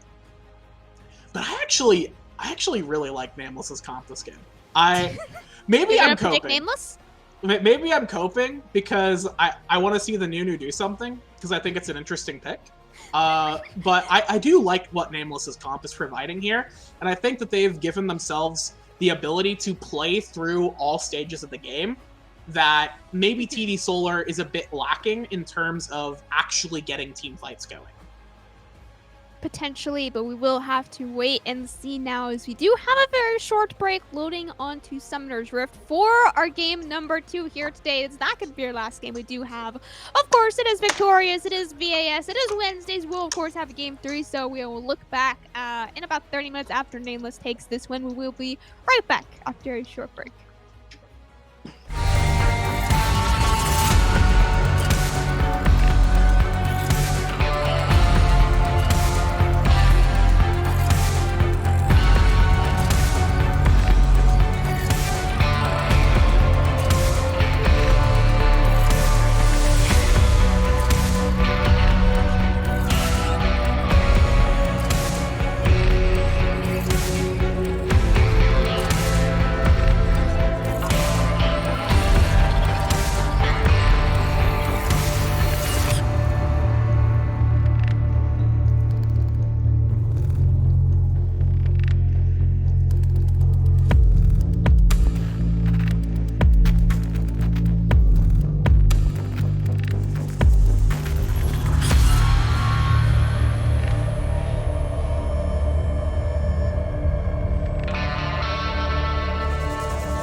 back on the Summoner's Rift, everyone, for Game 2 of our Week 9 Best of 3. This could be the last game of regular season here on the main stream. If TD Solar do take the 2-0 Nameless, though, they are down now in their final Best of 3. Oh, wait, no, there is one more Best of 3. There is a Best of 3 in the first round of the playoffs, actually, so it's not the final Best of 3, but final Best of 3 of the regular season, at least. Remember, this is the battle for first place. Winner of this series takes first place. Loser of this series will fall to third. Nameless. Gotta win this game and next game to be able to take that one. Yeah, you can say at least both these teams are secured for playoffs, so at least they aren't fighting for their... Oh, yep, that's a hook. Just to annoy Vaunted, I guess. Delaying the recall, actually not too bad, because now he cannot recall. He can't go ahead and get that sweeper, which would allow him to have an easier time ganking, so that actually could be pretty detrimental to Vaunted. So, just like that one little domino getting hit there. Also, Nate GG did burn Flash to try and go for a hook on to Resilient there in the a little bit of a bot lane attempt at just a big going on there. A level 1 cheese with Nunu and friends, but didn't actually amount to anything, so no flash, not even Hex Flash on the Nautilus here. That's just a reasonable cooldown. Looking at Summoner spells and runes, we have Vaunted has picked up the Phase Rush this game, as you predicted, but not actually going with the Ghost. And for the side of TD Solar, they have 2 Phase Rushes and Ghosts. So yeah, TD Solar is absolutely going to just try and right-click at their opponents and outrun them. Hey man, I said it was the outrun comp in Champ Select. I am happy that I am not going to be disappointed here in this game, right, guys? Right, we're not gonna be disappointed, right? As I do count, I believe 6 cookies. Once again, here in this game, I think Bob had them and just already ate one. I'm not 100% sure on that one, but we got at least 5, if not 6, if Bob has already opted to eat one, as there's some hooks being traded in the spot lane, but unfortunately no kills quite yet, as that is the snowball landed on the Fire of the Fox, trying to trade it back 1-for-1, but will fall first blood now secured for Nameless. Got 2v2 down here in the bot lane as well. Resilient actually going to E forward, securing that kill onto Nate. He's trying to make it for a 1-for-1 onto Ordeo as well. Lots of damage on the early game. Kaisa, both of them living with just 1 HP, but that is a double kill now for Resilient, the level 2 Ezreal. That's not ideal. So in the mid lane there, I think very good just presence of mind for Vaunted, seeing the opportunity there. Rise trying to go for a fast shove and just getting punished for it. No flashes burned from either of them in the mid lane, but looking at the bot lane there, because, okay, now we potentially have a run down here. No. Topside scuttle is secured there by Vaunted. Caxi, remember, does let have flash, does pop the ghost, but you could not ghost over a wall, my friend. Will actually fall for the scuttle that he was not even able to take. And Vaunted, unfortunately, did not know that the top bot scuttle is also up. He could go double scuttle if he wanted to, but he's just going to take his red top side instead. Yeah, Caxi, unfortunately, not realizing that Ghost is not going Ghost. You cannot walk through walls or fly, but he did, in fact, disappear there. Very unfortunate positioning just from Caxi, but great movement from Nameless to exploit that. And once again, Nunu spam ganking! There's the spam gank on the top side. Snowball into Flash. Myopia trying to get away from this one. And Vaunted has actually forced Flash away from the tower shot as well. And no gank to be found in the top lane even, but every single Flash burned up on the top side. Yeah, maybe a bit too Vaunted really feeling themselves there. Like, oh, I'm doing it. I'm going sicko mode. Then just forgot that turrets actually kill you in this game. Yeah, so, they do a lot of damage right now. Yeah, the momentum getting shut down, but overall, still just really good movement from Vaunted, trying to use the spam ganking to get his team ahead.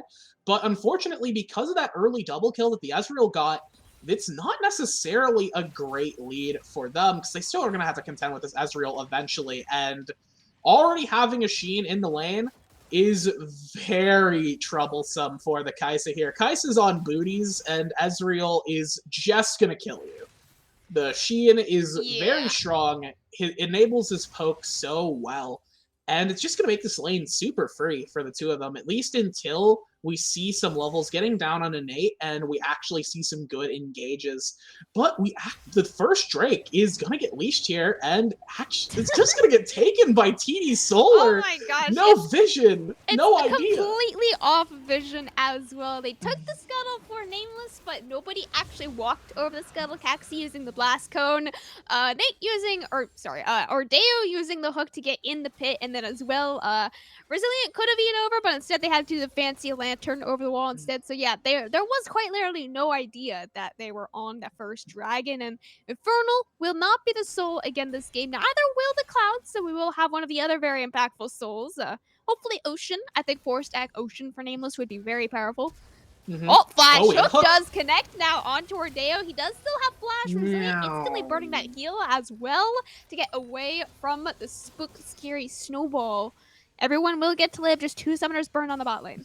Yeah, that was the biggest snowball ever, but it didn't actually hit anyone. Overall, though, not too bad. You get the heal burn and you do get the flash off of Ordeo. So, decent summoner spell trade. Just Nautilus losing the summoner spells there. You live with that. At least Kai'Sa's still got both of them in the tank. You take what you can get. And Vaunted, once again, making good time with the Nunu here, is falling behind in CS's. Udyr is just going to be free farming camps in the enemy jungle. The clear speeds on the man-bear pig are just too powerful. It's hard to keep up with this guy. But, you know, now Vaunted and Nate, the gank squad, I guess are just going to try and make things happen around the map. We'll have to see. Slowing down a little bit here, a very thin margin of a gold lead for TD Solar. And maybe Caxi will potentially look topside, a little low on HP and mana, though. This entire gold lead is definitely on Resilient right now. They are trying to shut him down as much as they can, and with another Nunu gank in the bot lane, they will be able to get that flash finally out from the Ezreal. But meanwhile, counter gank up on the top side will secure Myopia, his first kill of the game, extending that gold lead just a little bit more, but this time on the opposite side of the map. Resilient, though, will still absolutely be the highest DPS dealer on TDS for the time being.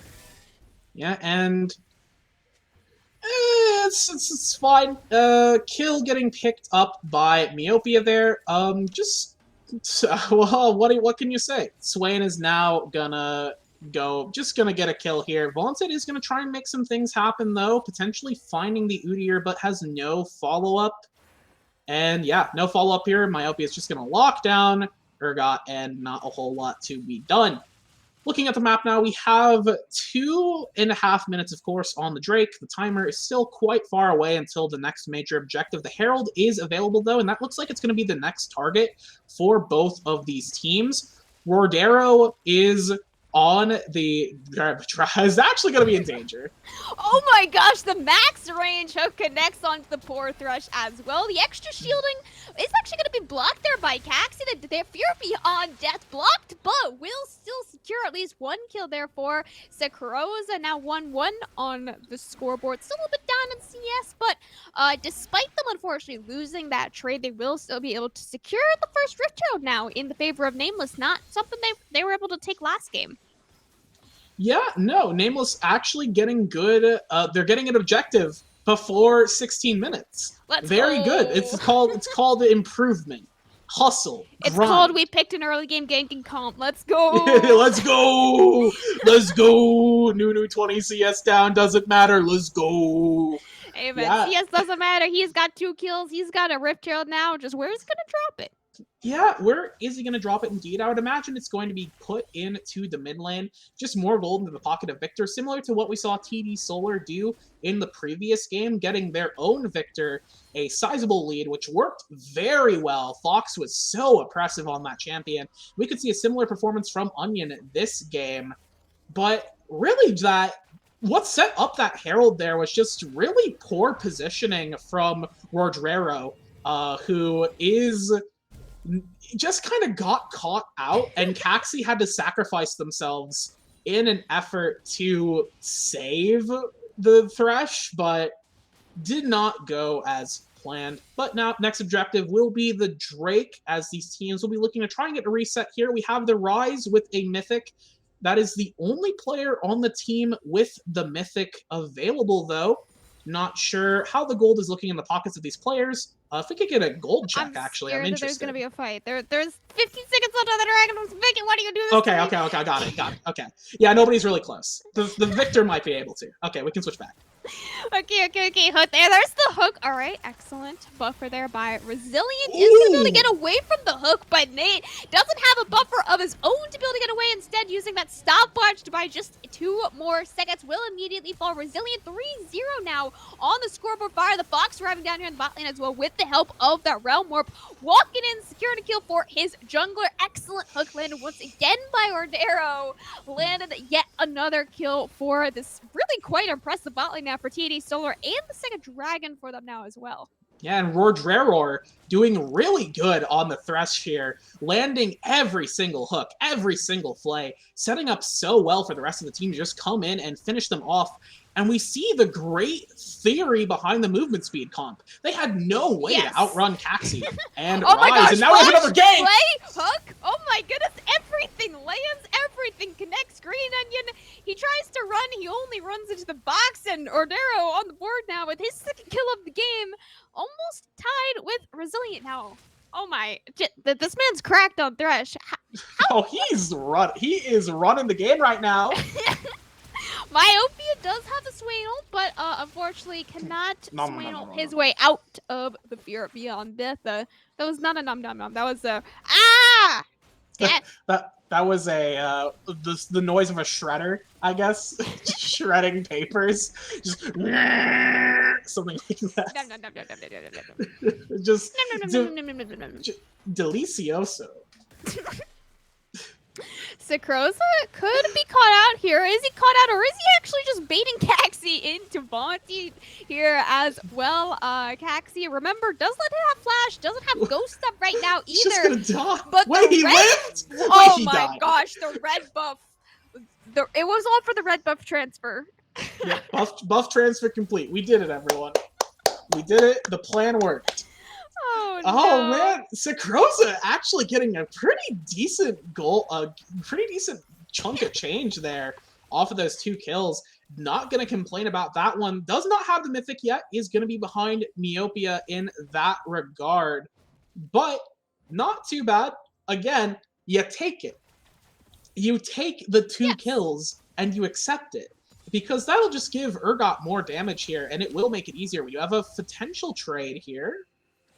Fire of the Fox does have Mythic up on Green Onion, but without really having any sort of, 1v1 ultimate, not wanting to fully commit to that 40 CS lead in the mid lane right now here, Becky. That is a CS bounty that Fire of the Fox is actually able to pick up for himself here, as we do have a little bit of a 1v1 on the top side. No flashes, and ultimate's just coming off of cooldown, though. Does mean no one, again, really wants to fully commit. You have 3 minutes left on the next dragon. That is a long time to sit around and do nothing. So you know what we're going to do instead is we're going to go gank top lane.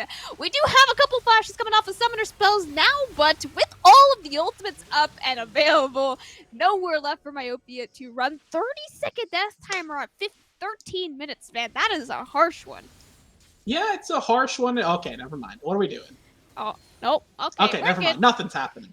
So we see another great pick on the top side. More gold getting put into Sakroza's pocket. And we're seeing a lot of stuff going on here. A lot of just really smart decisions being made by Vaunted, utilizing this Urgot pick that was banned away in Game 1, now getting Sakroza some serious gold, some serious cash, and a turret, the first turret of the game, getting picked up by Nameless. That is as many turrets as they got in the last game through all 35 minutes. Oh, wait, no, they got a second one. They got a second one in top lane. They did get a second one. I am a liar. That's okay. Wow, I can't believe you lied to me like this. Oh, I can't believe that's not oh wait, this is not good. Oh my gosh. god. I'm sorry. What that was? No. I'm calling a pause on that one. I'm calling what just happened, man. I tilt if that happens to me. Yeah. Actually just sent to the Shadow Realm. I don't know what to say.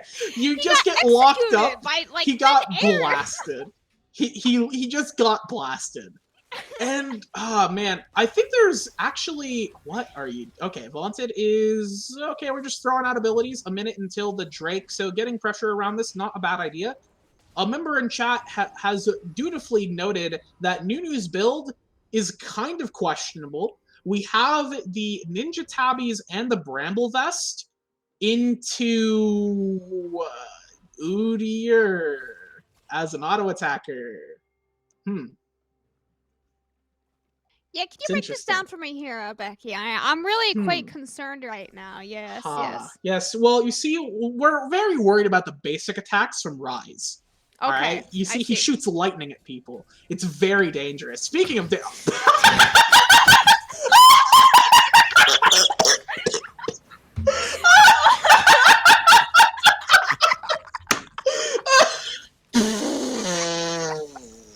What an engage!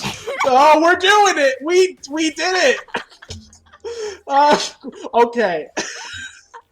That was one of the greatest engages I think I've ever seen.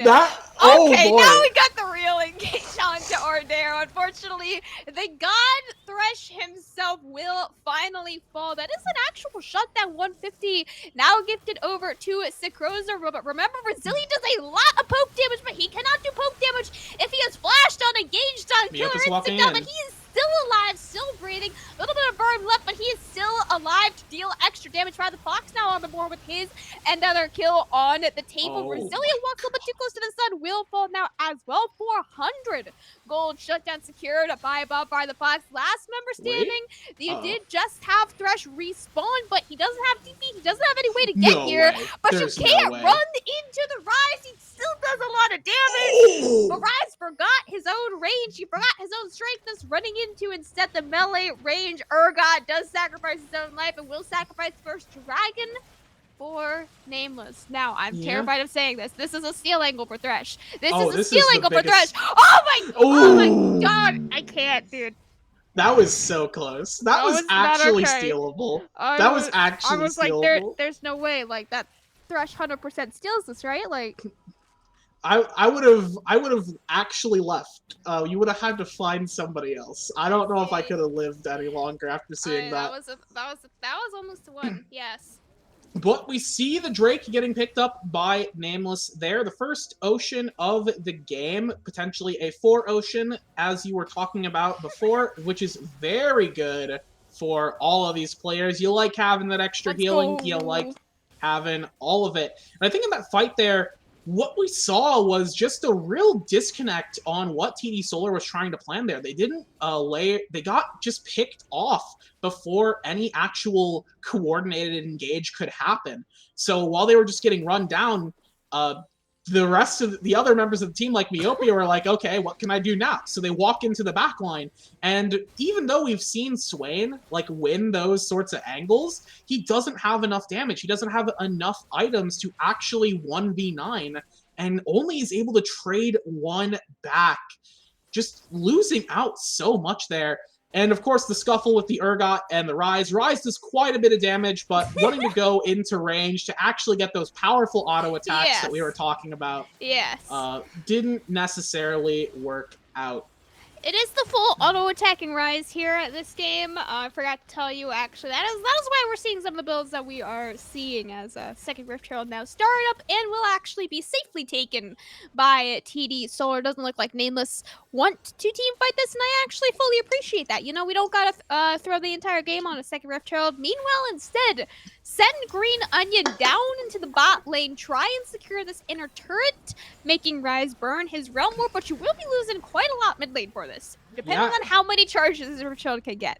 Yeah, she's at least going to get one. We'll see if she will get another Nunu. Looking for an engage. Looking for an engage, but gets engaged on his own. Not going to be a fully charged absolute zero from him. Could have been a lot more damage. Caxi is able to run quite a long distance. Resilient being burned by literally all 5 members of Nameless. There was not a chance that he was getting out of that one, unfortunately, but the rest of this team was able to make it out alive. 1 tower taken by TD Solar with that Rip Herald. Second tower taken down to about 1/4 of his HP. Instead, will now be traded for this inner or outer turret, even the mid lane for Nameless. Yeah, and of course, an outer turret was secured. No, okay, we're fine. Okay. We're fine. Swain burns ulti there to dissuade any further assault from Nameless. We do see a trade of turrets in the bot lane as well, as Fox will secure the outer turret down there. But overall, the Herald got the job done. It didn't get the turret, which is a bit unfortunate, but the second Herald's not worth a whole lot anyways, so just getting that crash into the inner turret and weakening it significantly so you can just walk up and one-tap it later in the game is a very solid position to be in because it allows you to set up for easier Barons and easier future Dragons. And TD Solar are going to need to stop Nameless from securing more of these oceans because each ocean they pick up just gets progressively stronger and it gets progressively harder to deal with the Urgot and the Victor and the Nunu. Nunu's not doing a whole lot of damage, but you will have to take a long time to kill him. Yeah, it is going to be just... I kind of wish that they made the dragons, like, exponential when you got more than one of them. I think that would be a lot more fun than the linear scaling they have right now. As they're... Yep, okay, he's just awesome. dead. I was like, there's no way that he actually makes that one, right? That is a 150 shutdown now secured by Caxi, only having to burn his ghost for that one. Ordero could be caught out here in the mid lane as well. All the ultimates being used for that one. Killer Instinct on top of it just to make sure that he looks cool and gets that assist, you know, most important part of that one. That is a mid laner for support traded across the map. Caxi and Fire the Fox, so not done with this fight.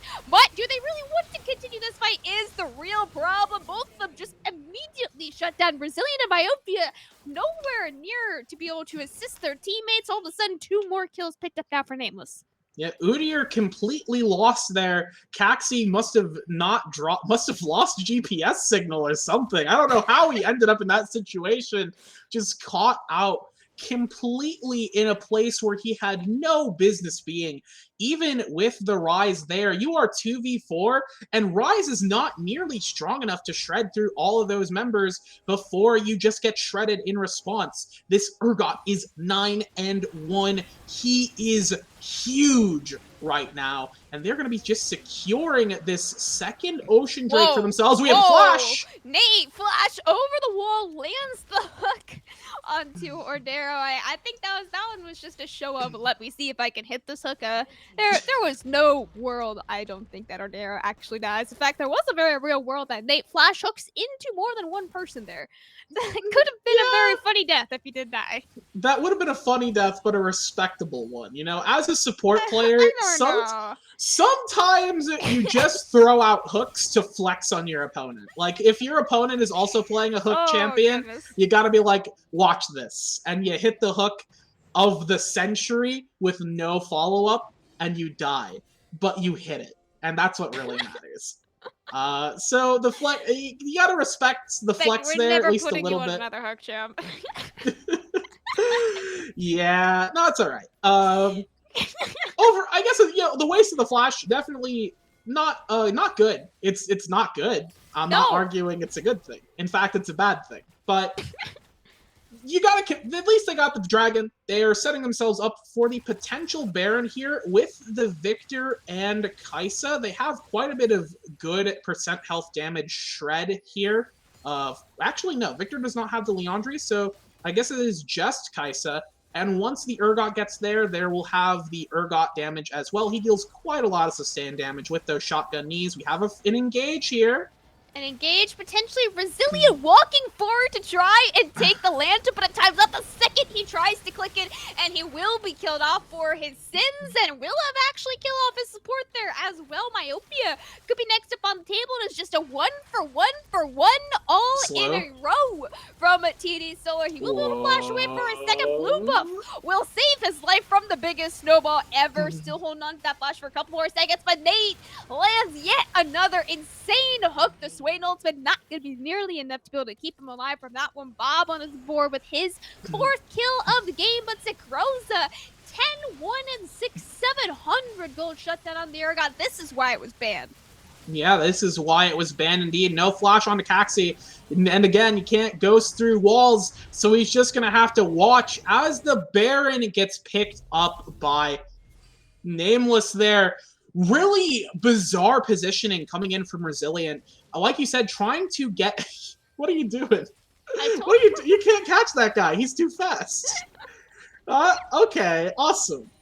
Anyways, I'm not necessarily sure what Resilient's positioning there was.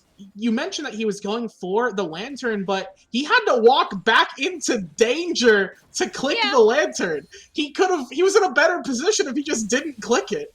So he ended up just giving over his life for no reason. And Ordero just gets caught in the crossfire and taken down as well. With 2 members down, it's just the freest Baron you could ever hope for. And with no threat of stealing, it's just... Nameless are pulling it back so well off the back of Sakroza and Nate landing so many good hooks. Yes. Like, early in the game, we were complimenting how great Ordero was. Nate must have got jealous, and now he's landing his own hooks in the game. He's playing so well right now. Ordero was the one landing all the early game hooks, and yes, we were transitioning mid-game now. Nate is the one landing all of the crazy hooks. Lands yet another one now onto Resilient. And Ordero makes sure that they remember, you are still underneath my tower. You will now get out of my tower, Vaunted. Probably not the member that you're actually able to poke down. He can heal off of quite literally everything on the map. So you probably won't be able to poke him down too easily. But Baron on all 5 members of Nameless, easily able to 4-1 or 1-3-1. But it does look like they are just opting for a 2-2-1. Is 2 in the mid lane, 2 in the jungle, and now the 2 in the jungle transitioning to the bot lane. So we are on a 2-3 here for Nameless. Able to take at least 1 inner turret, trying to transition this into the mid lane inner turret as well, but taking a very, very scary pathing. Please, Yeah, okay, very scary pathing indeed, but we'll secure that mid inner turret, getting a lot of vision on the bot side of the map, and now they're just looking to transition across the rift. Unfortunately, the wave topside is not in a great position to walk up there, but importantly, because they're getting all this vision in the jungle, they can now look to very safely start up the 3rd Ocean Drake for themselves, and Caxi's in trouble. Caxie's in big trouble trying to run into his own jungle. Nate unfortunately misses the hook, but this time it will not matter. Vaunted here with the double snowball will be able to secure the knockup that they did need, sending the top side of TD Solar back to the fountain for 40 seconds. When the Ocean Soul point is on the table for Nameless. Fire the Fox flashing forward, but doesn't land the stun onto Nameless. Instead, just burning his flash in a very aggressive manner. Luckily, not dying himself for it. But again, 3 members alive for TD Solar, all 5 up for Nameless. It should be a free Dragon Soul point.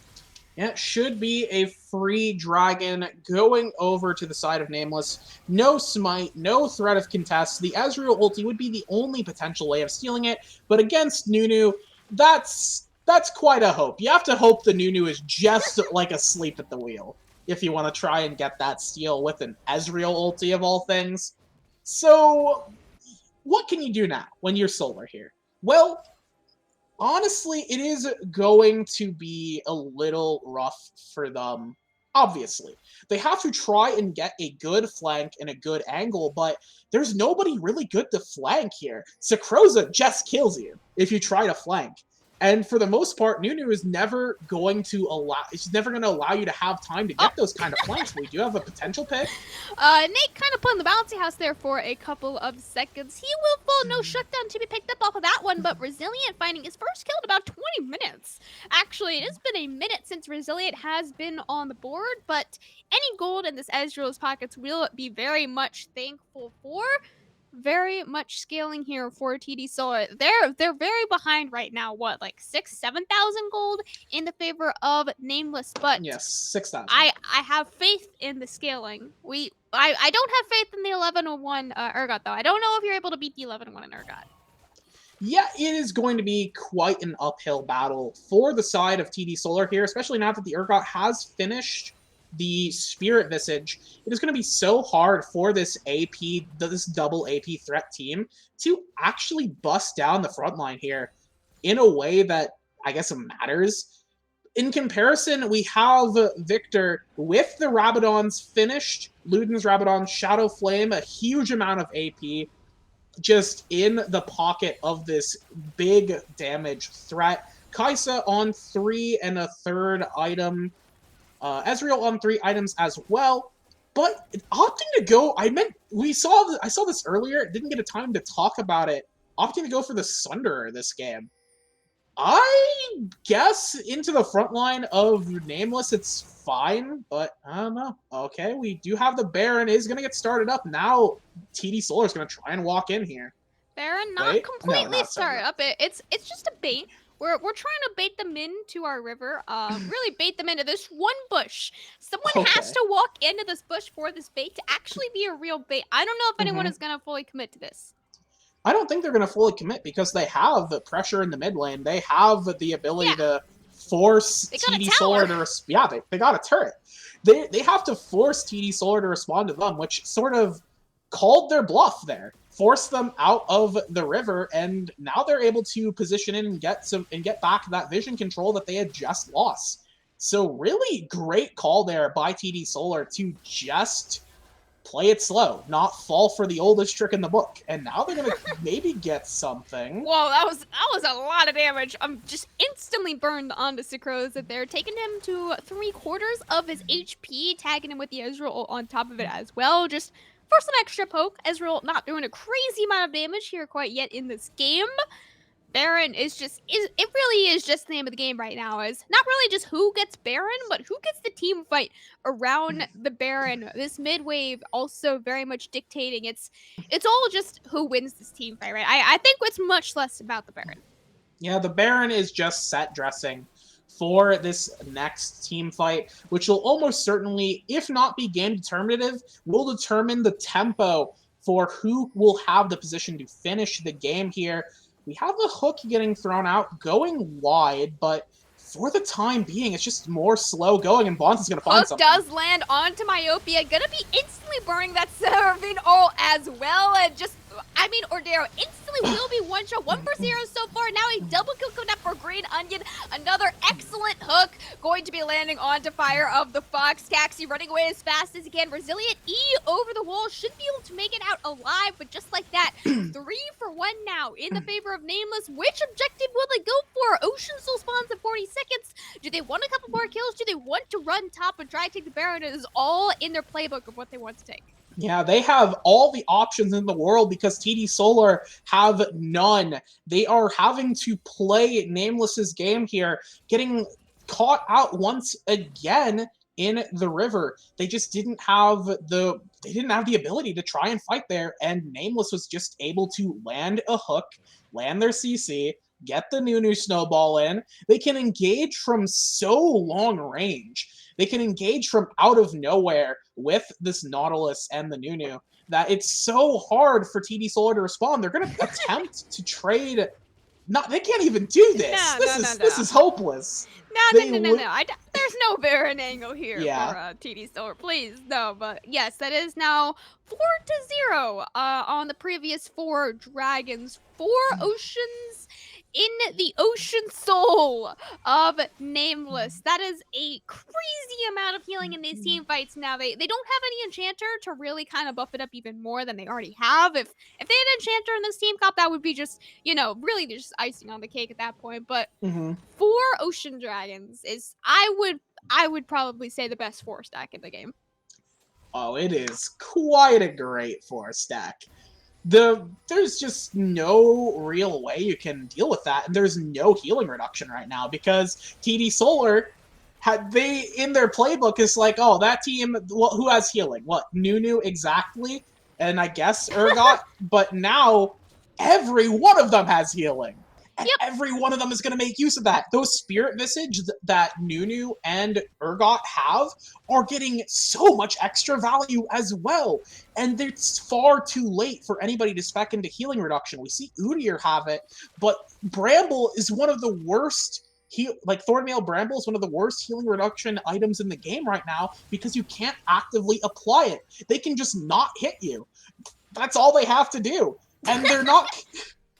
and they kind of don't have to, for the most part. So, I don't know. It is Just so... don't hit him, huh? Just don't hit it, you know? Smile. So it is just so hard right now for TDS to even get an angle here, but Nameless still have to finish the game. They still have to find a hook, and this could be it. This could be it. Super Mega Snowball does land onto Myopia, but with that Thresh Lantern plus the ultimate, I'm not sure if the ultimate was really necessary, but it gave him the power, I think, to be able to make it out of that one alive. Blast Cone will not kill anyone there quite yet. Another really nice hook landing onto Myopia. Instantly going to be hooked back, though, by Ordero. Just hook versus hook versus hook versus hook. Just whose hook actually is going to mean something first. Another nice snowball lands. Absolute Zero comes out now as well for a little bit of extra bonus damage. But again, it's... we all click our buttons. No one's buttons are actually doing anything right now. It's just who is going to pull the trigger, start the Baron, actually get some sort of kill, and then start the Baron. I have no idea. Oh, we're doing a loop-de-loop. Loop-de-loop on Caxi, not very much HP there, but bonded, hooked into all four members, doesn't have the Zhonya's, has a little bit of extra healing, but will eventually fall, but you forgot about Zekroza, you forgot about the hooks, you forgot that ATG does so much extra ACC that they do need to keep Nameless continuing on in this game. 3 for 2 is the scoreboard right now for in the favor of Nameless. Still no Baron to be started. No. We're still going for kills.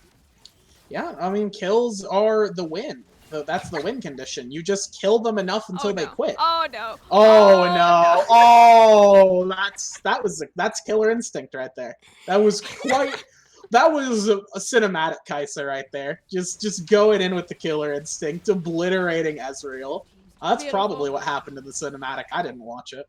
They were friends on the cinematic. Oh, true. You're right. True. You see, no, I actually did watch it. Why would I love League of Legends. Why did I skip out on it? You know, what I find funny about that cinematic is now there's more confirmed screen time between Ezreal and Kai'Sa than Ezreal and Lux. And you're telling me that Ezreal Lux is the ship? Pfft, give me a break. That's all I'm saying. So, anyways, Baron. Baron was taken. You just lied to me twice in a row here, Becky. You said you didn't watch the cinematic, and you just said you love League of Legends. I'm sorry. That's 2 lies in a row right here, Becky. You're cut off the cast. I'm going to get put in timeout for all the lying I'm doing. I also lied about Thornmail. It can indeed be applied with CC here. Wow, Becky. But you have to consider, how is Caxi going to do that? Like, onto the backline. How is he going to do that? How is he going to get there? He's got to get through the biggest snowball ever in Urgot, who's 11-1-12. My gosh. And all of Victor's damage. 4 Ocean Dragons. To even, like, sniff at a chance of applying Thornmail onto... Myopia. Cax could be giving his life here right here for Myopia. Hook does still land. All the CC connecting onto Myopia with that stopwatch does buy a little bit of extra time, though. Lots of healing, but it will not be enough. Cax could be giving his life for his top laner there as well. So far, it is a 1 for 0. That's a 50-second death timer now on the board for TDS. Baron is already on all 5 members of Nameless. It is just a matter of, are they able to close it out now in the next 30 seconds? And we'll see if they are able to close it out. It looks like for the time being, they're going to be rotating to the mid lane. Elder Drake is up in 40 seconds. Swain will be up for that, will have TP, but he doesn't have a good ward to get to there. And as we saw in that last fight, he's not really doing a whole lot of damage, even if he's in the middle of the fight. He was able to get a really great angle sitting there with stopwatch and just still couldn't kill anyone.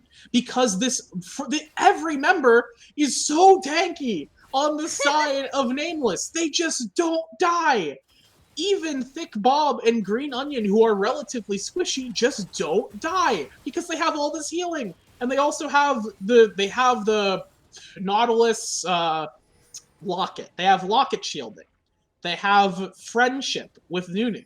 How are you going to kill these players? And we have another bush. Oh no, we have another bush, we have another hook, and we have another death now for TD Solar. That one is the jungler as well. So very important member if you're trying to contest an Elder Dragon at the 40-minute mark here. You already have the Baron and an Elder on top of it. Will you Ooh, be able to sick close bomb. out the game? Resilient, quite literally one shot there by Nate. Green Onion was there for a little bit of extra damage, but I think Nate absolutely had that in his own book if he was able to just do a little bit of extra damage. Meanwhile, you do see Vaunted actually soloing down the Elder on his own right now while the rest of Nameless just secures the base. You have one inhibitor taken. You have the Elder now secured as well. Myopia quite literally instantly one-shot there if he didn't have the Zhonya's by 2 more seconds, but will just be one-shot immediately after it as well. Fire the Fox, he thought he could play safe out of these 2 Nexus turrets. There is no playing safe anymore. The burn!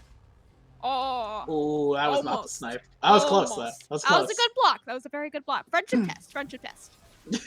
I would have let it through. That's why I don't get to play Urgot. Or that's why I don't get to play into Urgot. Anyways, that's the end of the game. That will be most likely in the game. We got a couple more kills now to collect for ourselves with the fun of the Elder Execute. But just like we predicted, there is no Game 2 ending it off in a Victorious Wednesday series. No. We are going to our Game 3 to determine who takes first seed here tonight. Yeah, big value Tabby's Nearnit. What can you say? You know, the Tabby's Bramble into the 0 auto attacking champions. It just works. It just works.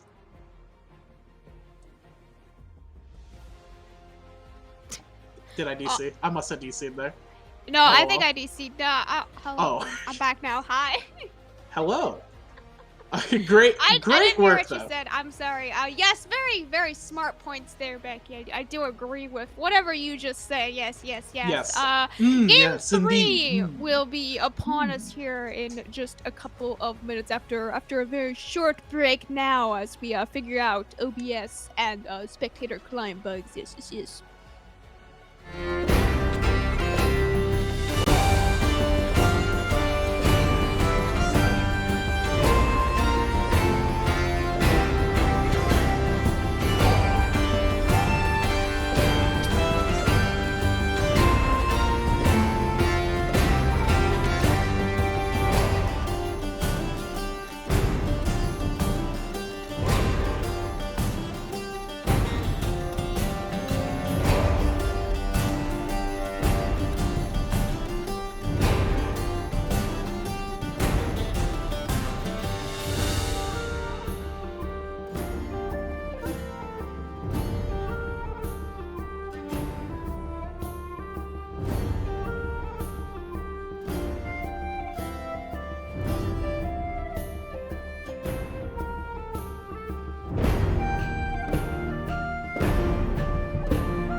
Well, we said it at the top of the day. There's never a 2-0 except for one time here in VAS. Even Becky can't break the curse. Even No. Becky can't break the curse. And No. here we are after that very long and arduous man, I almost took a nap on that. I'm not gonna lie, that was crazy. Game number 2. We have ourselves a game 3. And remember, this is a decider for seeding for 1 through 3, the first through third place in Group D. We actually already have the other groups decided. The tiebreaker games didn't all happen, so it's just a quick, clear-cut decide for Group B as well as Group C. We'll get to that. Well, we can go down now a little bit, but yeah, I have the results. The results are in, but finishing up for Groups B and C now, we do have CB Dragons. We do have, oh God, where did it go? There it is. So yeah, CB Dragons, then Conduits as well, sitting in second. Rising Tide, Typhoon pulling in third, and Natural Selection Gaming Eclipse rounding out that fourth for Group B. A little bit different than I thought that top 4 was going to end, but it happened like that. Rising Tide just snuck in with their win earlier on tonight, and then Group C, RPG still finishing first at 7-1. We did get they just did never move from that spot. TAD finishing at second. Degenerates Ascension climbed in to that third spot. We talked about at the top of the day. We were like, yo, are they gonna make it in? I'll be real sad if they don't. But they climbed into that third spot, and then finishing out in that fourth spot for Group B was CBZ. So both of those have concluded. We already have the group for all the set teams for Group A going to playoffs. So that was already decided at the top of the day. And now we just have to finish off for this game 3 to figure out the seeding order for this final group. And then we will have all 16 teams slated in for playoffs. Wow. So, wow. Wow. I have to ask again, like, which team's going to get the W here? Because I was rooting for TDS, and then they kind of just got Crow, who do you think is taking the W? I mean, God, I want to say TDS. I feel like they can bounce back after that. Ban the new. But like, Nameless is not going to make it easy. I don't even know if the Nunu was the problem, because you can just play a different champion in Nunu's spot if your goal is to spam gank. I think it was the fact it was the Nunu Urgot combination just got out of control. That was pretty nasty. No, I will say that particular combination was pretty good. Aside from the one time that they did absolutely nothing in the river. In the pixel brush. There was a lot of times that they did that, but that one planning time was going on. Really it was planning. funny. Well, I think not just them, but the enemy team as well. Everybody missed everything. It was just beautiful. It's what we call League of Legends right there. But man, I don't even necessarily know. Like when you think about momentum, winning the last game gives Nameless that sort of mental edge in terms of they bounced back in game 2 in a pretty convincing fashion and a pretty crushing fashion to where there wasn't a whole lot TD Solar could do to actually win the game. So it gives them that mental edge. But I think TD Solar is a competent enough team that as long as they put together a draft that, their draft wasn't even bad. They just kind of got spam ganked on. They got owned. It just got to that point where literally, like you said on the cast, they just got too tanky. And like when your only real damage dealers, Fire the Fox was doing a lot of damage on this Rise, but he was also just like running away from most of it because you can't run into a Urgot Nunu Nautilus. Like you're getting aggressed on, or like you're just not having a fight, because it was just so ridiculous how many hooks Nate GG landed that I'm like, I swear they fixed that hitbox, but like apparently it did not even matter. It was just absolute nastiness coming out from Nate, and then Thick Bob, once he got the 3 items, simply just deleting people. The Kai'Sa was just absolutely nasty. So like I don't feel like TDS got beat that badly because there was a point where it was very even. And even later on in those games, one ace or one four for one, four for none, TDS probably would have won that game.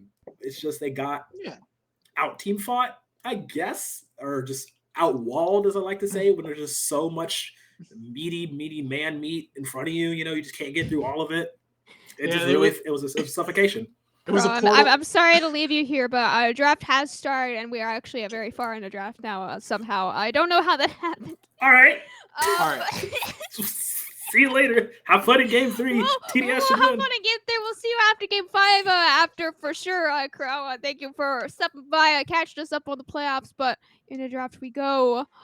They have opted to stay the same size. Oh my! It's Volibear! Fans. I've been looking for this champion all day.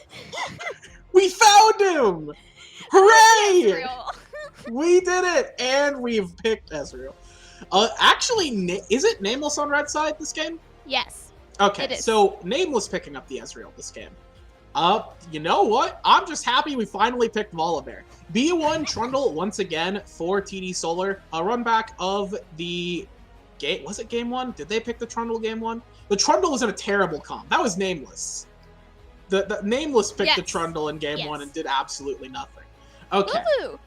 Oh, that is a great bot lane combo. Okay. But with the Trundle, it's a bit dubious because we sort of end up in the position where we need somebody to engage other than Trundle, and Volibear is already off the table, so it gets a little bit and there's hard the best to do. anti-engage champion in the game. and there she is. Not only the best anti-engage champion in the game, but also she turns Vayne into a weapon for her own team. This hyper carry champion just shreds her allies with auto attacks, and that's pretty significant. And it helps give your team a little bit extra damage that maybe that TD Solar is not expecting, and it also can help you break frontline that maybe TD Solar is not expecting. But otherwise, we have round 2 of bans coming down here. Kale, Mordekaiser, and Ashe being taken out. TD Solar looking to target top laners, getting themselves a good matchup for whoever they send up there, and Nameless just targeting mid laners to keep Fire of the Fox off of the best picks in the game. We actually get a Corki ban away from Green Onion, and we're just trading team comps this game. We're trading spaces. You know, Green Onion, the Corki game 1, I think was. I would definitely ban that Corki after, and I think TD Solar have actually banned the Corki both games after game 1. The Green Onion, their Corki was very impressive. I definitely agree, but it will be the blind pick of the Rise now instead for Green Onion. Sort of same, sort of different champion, still kind of in that mage style as Corki, but not so much as a Tiller mage, much more of like that burst type of mage style, right? As I just want to go back to this bot lane. We could talk about the Ornn in a second, but the bot lane matchup specifically is probably the most uninteractive bot lane matchup we've had all day here. And I say that with having a Seraphine Senna bot lane game 1. Like, even that bot lane was probably more interactive than a Vayne Lulu into... Becky has died. Sorry, I saw Ornn. I saw Ornn and got sent into comatose. Awesome, love Ornn. But really great pick here. Sorry to interrupt. Just really great pick here. Ornn was perfect for the comp. And there's Set. Okay. So TD Solar opting into they're actually opting into the very hard scaling here. They're looking to just get the Vayne, get the Ornn, get the Victor to late game, and get an easy win off of just playing smart and getting those objectives. Nameless now have the ball in their court. They have to be the ones making plays in the early game. They have the Volibear. So they have that early game tempo and the early game spam ganking ability once again. So we have to see if Nameless can make use of it and actually sort of stop the late game inevitability that TD Solar has drafted for themselves. But it's not gonna be as good because they're kind of low on damage in the early game. Ezreal doesn't really do a whole lot. Rise kind of needs an item. And, I guess, not Nate GG, Sacroza is going to be on the set. Set actually does do something early game, so, yeah. Maybe. We will have to see. My only prediction for this game is it is going to... It's going the distance. This is a 45-minute game right here. This is the game, again, that decides first place between these two teams. Loser takes third. We've got the stakes on the table for this game 3 here today, but we'll take a short break here as we head on to Summoner's Rift in a couple of minutes.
now onto Summoner's Rift for our Game 3 here tonight.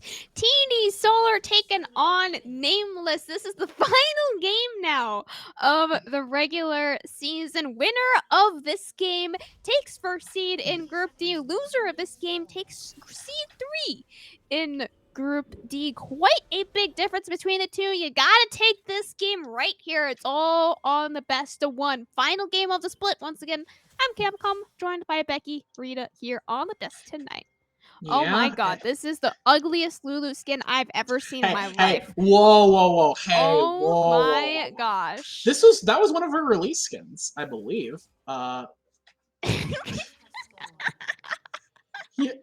Yeah, like that Lulu skin's great. I actually like it quite a bit. Coming back telling me I'm wrong as well? No. I don't see you guys having 450,000 mastery on this champion, nor winning semifinals games on this champion either. So y'all be quiet. I get my What about Lulu the opinions. other semifinals games? Yeah, those were lost for other reasons. Those weren't lost because of me. No. I played perfectly for sure. True. Exactly. That's what I'm saying. I'm always saying this. But for now, well, honestly, pretty standard across the board in terms of masteries and summoner spells selected. Nothing, literally nothing too ambitious here. Sometimes you see Predator Volibear. We're not getting that this game. We're getting the press the attack, which I think is a good thing to spec into, especially into the very beefy front line that is the Ornn. But that aside, yeah, nothing too special here. We're just going to see some very slow trades across the map. And there's no kills. Nothing's going to happen. Unfortunately, nothing's going to happen anywhere unless somebody like horrendously screws up.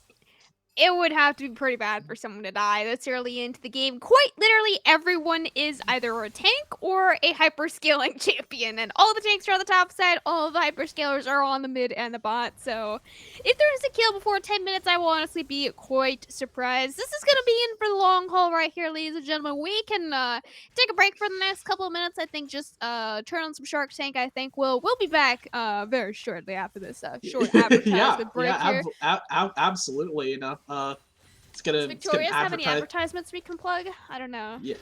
Hey,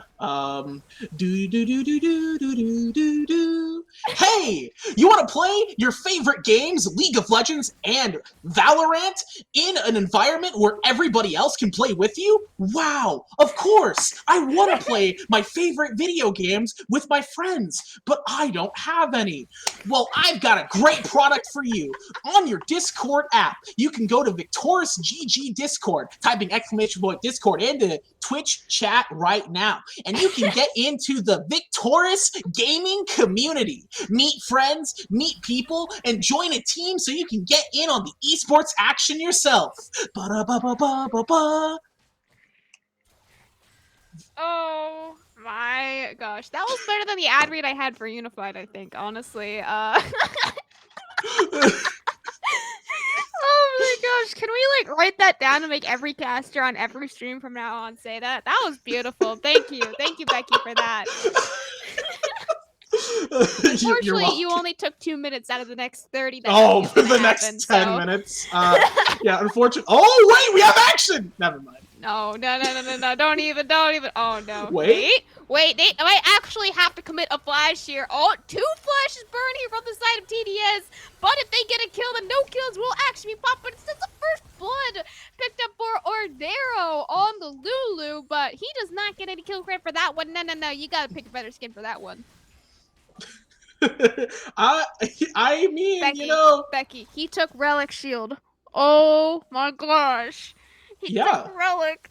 I'm thinking about it like this. Is he actually going to want to walk up and auto-attack Renata Ezreal? That's just like a great... Like, sure, it's feasible.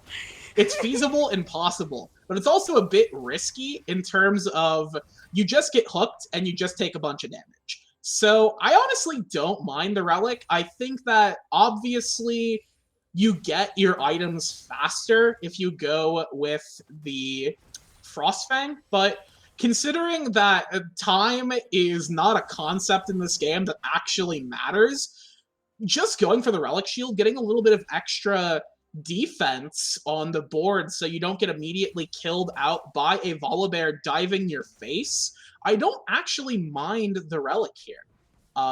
Definitely, No. I would personally go Frostfang, but that's just because I like the item. I like the dopamine hit of proccing it. No. But I can understand the theory. You just don't take Relic Shield on this champion. I'm sorry. That's just not how the champion functions, especially if you're taking Airy. Airy is supposed to be the more lane dominant version rather than Guardian, right? So like if you're taking Airy, then you're also taking Mana Flow and hopefully Transcendence as well. Both of those runes are mostly there to help you win lane harder.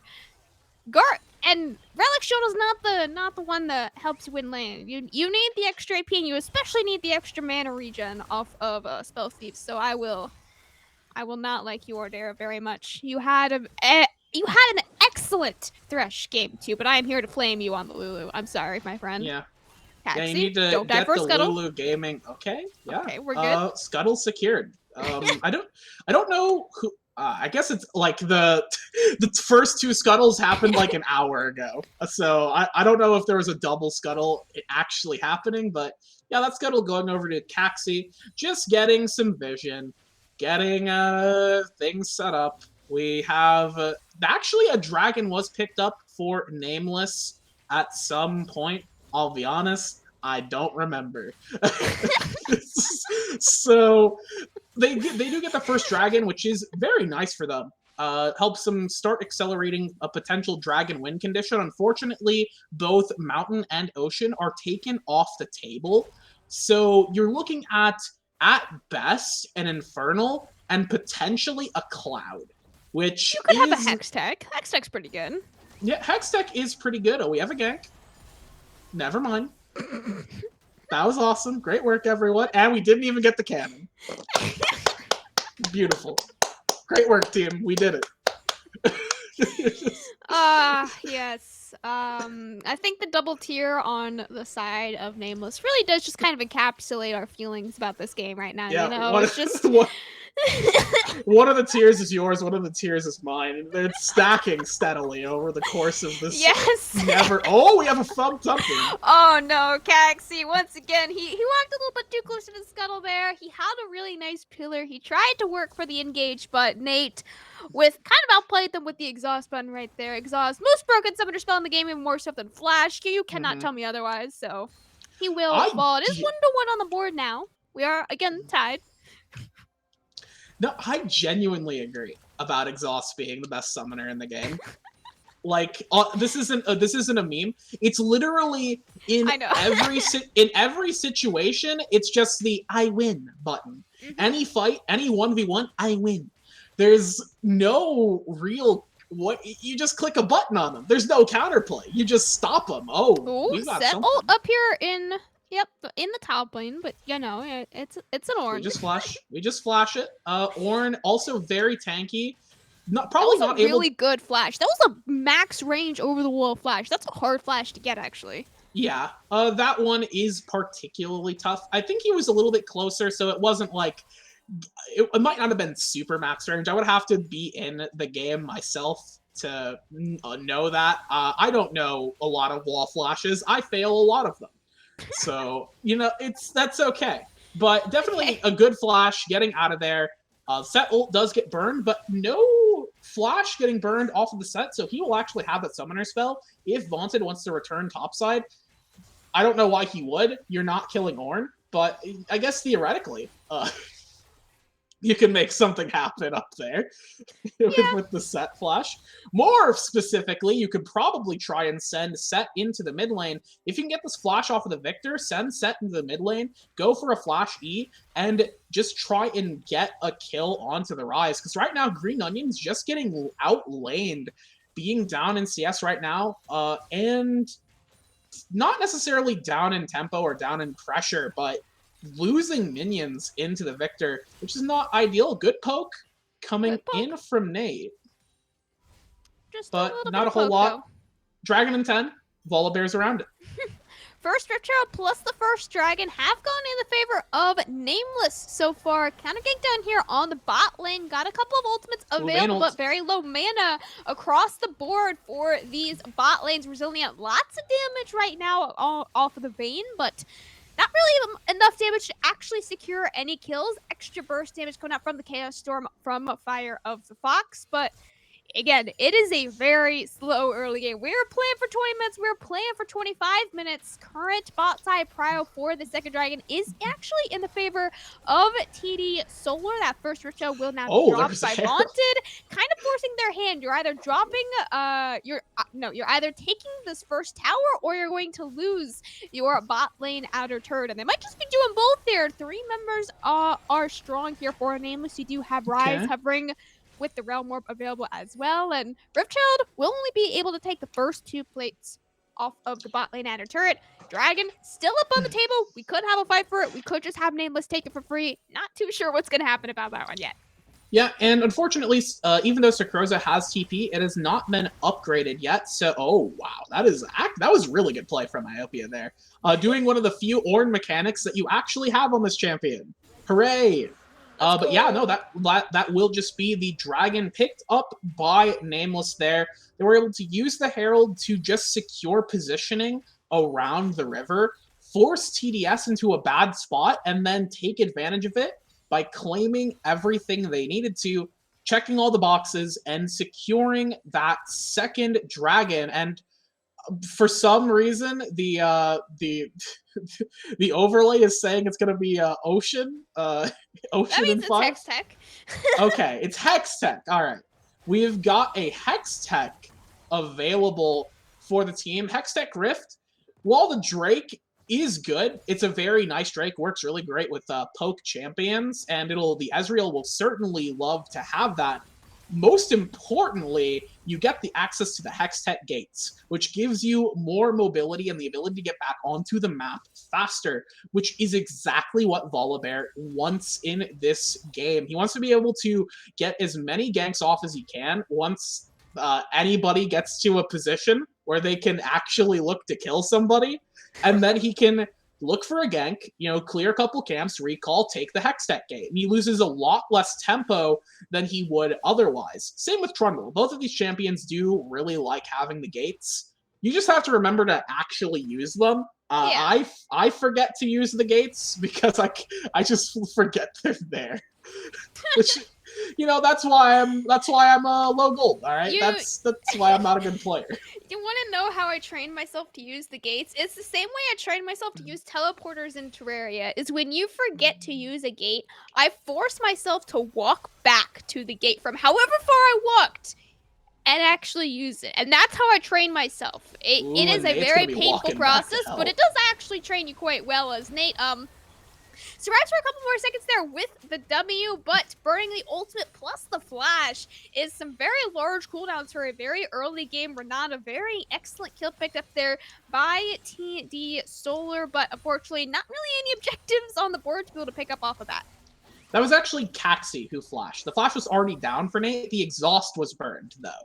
And, of course, the ulti was burned, and that cooldown is super long. But we have a potential gank. Oh, wait. Never mind. We have Green Onion just murdering people. Okay. Just flash plus burst damage onto Fire of the Fox will quite literally instantly blow him up. Green Onion, Vaunted stole it. Vaunted stole it. Vaunted saying, no, Jungle Diff, it's actually mine. Vaunted going for another kill steal off of Nate GG this time, though. Tagged by the Ezreal from the bot lane, but Vaunted again says, nah, it's a Jungle Diff. It's all my kills. 3-0, 100% kill participation now for Vaunted.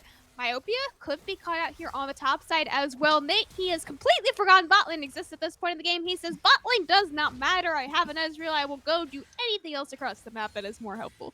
Yeah, and especially since Van has decided to swap to the mid lane, there's no real reason for Nate to even stick in the bot lane with Ezreal, since Ezreal's just going to be solo laning into a Victor anyways. You kind of just want Ezreal to get those levels, and Renata is a full champion right now. She has all of her abilities. She's good. She doesn't she wants the levels, obviously, because they help a lot, but not necessarily important for her, so she can look to just roam around. The Lulu as well has sort of just started to roam. Also, I would like to say hello, Raiders. Titan Esports Z coming in Hello. with a raiding party. Thank you. Welcome to the Victoris Amateur Series. This is a game 3 of the last of the series between TD Solar and Nameless Esports. Last best of 3 of the regular season. Week And 9 it's here. a game 3 as well. So This is the battle for first place between these two teams in Group D. Winner of this game right here takes first seed. Loser of this game actually will drop to third Nate. seed, as neither of these teams have the tiebreaker over the current second seed. So they actually do drop to a third seed, depending on who takes this final game. Vaunted almost blast coding into the Orn ult there. That would have been a little bit unfortunate if it did just so happen to land. Again, it is a Hextech soul, not an Ushut soul this game. Nameless 2-0 up on the Dragons. They don't really have the River Prio to be able to take this third dragon, though. It is currently all Prio, all vision for TD Solar. Just have to actually be able to have enough damage and secure it. Doesn't look like Nameless wants to contest it. They're looking for the spot lane turret. And as I say that, they start walking up the river. Very scary to be taking a 3v5 Realm Warp. Oh, they Not do even have a TP. available for Green Onion. You do have a TP from Sarkoza if you do want to commit that. it's But coming in. 3k HP on the dragon. It is a steal or nothing. Vaunted over the wall. He has the The spike. He steal! doesn't get in No! the way, though. It will be secured by Caxi. Very unfortunate there for Vaunted. But do they win the team fight after Vaunted? Lots of HP to be able to stay alive with the Renata W, but it will not be enough. Myopia on the other side of the fight will fall as well. 1 for 2 plus the dragon still in the favor of TDS here. Can they get one more kill to tie it up? Doesn't look like they will. So one more kill in the favor of Nameless, but one more dragon now for TDS. Yeah, and that was almost a really great steal from Vaunted, just smiting a little too early, leaving it at 100 HP, just easy for TDS to secure, although it took them a bit to realize they could actually still hit it.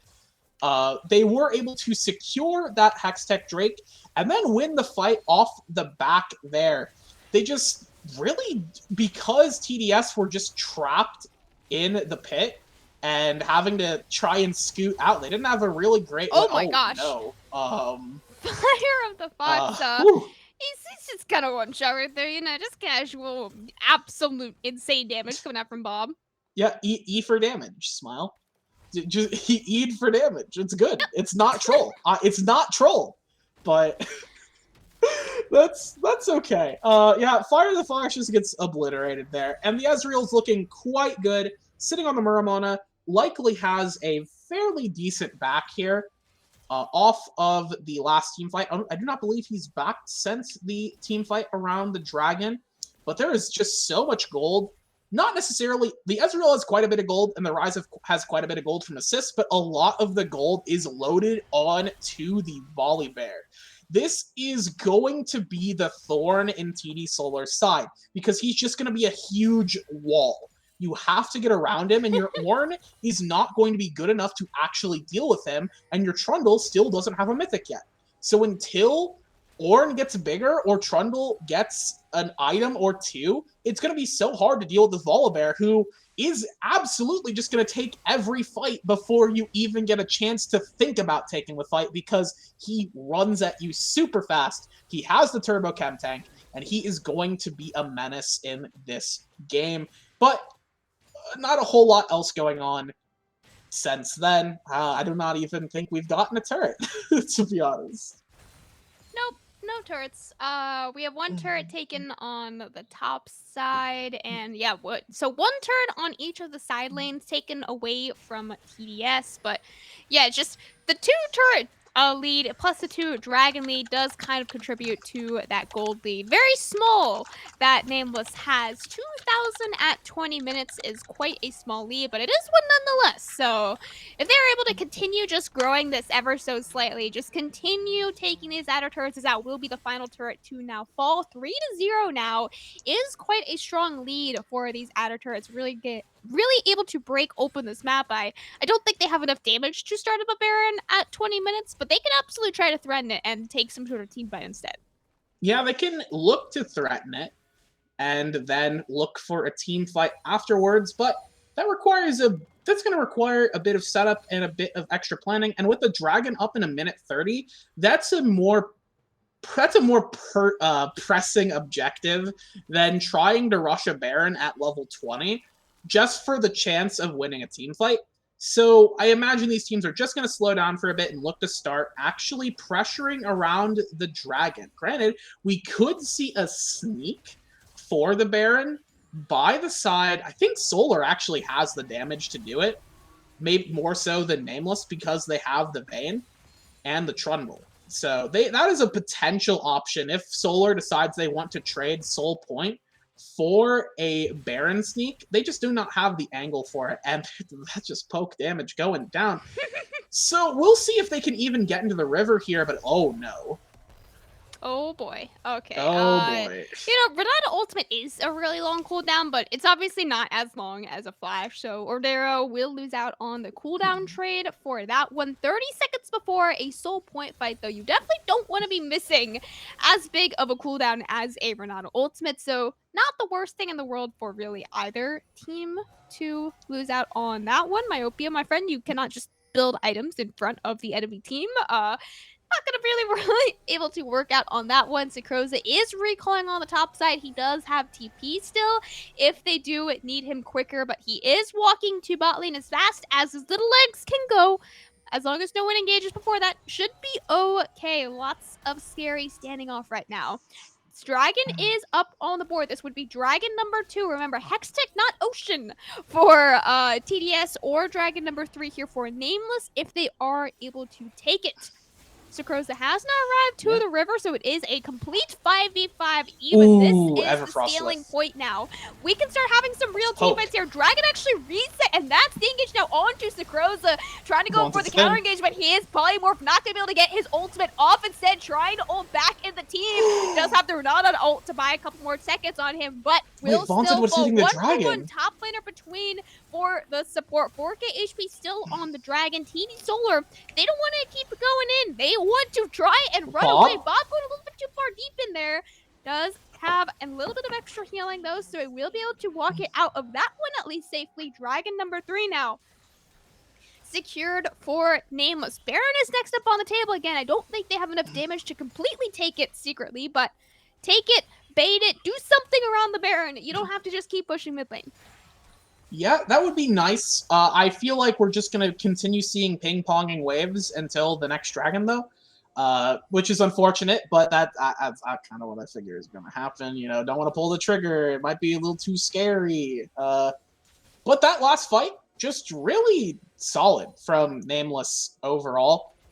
I will say, a little bit of a botching there from Vaunted, who stuck on the dragon for mysterious reasons, but it ended up not mattering because the rest of the team was able to hold down so well. Gotta give credit to, that was a really good Renata W onto Sakroza, which gave him the ability to survive long enough to get his ulti, which ended up actually trading back and doing a huge chunk of damage to the backline of TDS, which made it so much harder for Resilient to approach, because not only would Resilient have to approach a very full health Rise, but the Hextech Drake deals bouncing damage.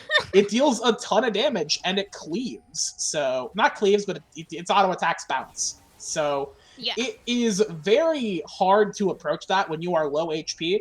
So, Resilient just sort of got forced out there. Oh my. Okay, great, we did it. We secured the buff. But Team Rare for the buff. Let's go. Yeah, let's go. So yeah, it's all right. You take that, and especially you take that because now you have Hextech Soul. You have that win con, and you could even potentially try and force is like, oh, you want to stop our soul push, TDS? Congratulations, we'll take Baron, and now we have a huge amount of tempo. They have a lot of options in the next 3 minutes. It's just a matter of will they take them or will they int them out. Potentially, yeah. It like you're saying, right? It is just all around this Baron. I want to point out real quickly, Green Onion playing The sleeper OP Rise here, the support utility Rise completely with the Everfrost plus Seraphs, right? 200 gold bounty without a single kill or death, just in there with the 226, what is that, like 8 CS a minute right now on the Rise? Mhm. Not quite at the, 200 CS a minute doing B Rise hack, but he's Mhm. working his way up. They're 200 now, 50 gold shutdown on his head. It's growing literally quite as I speak.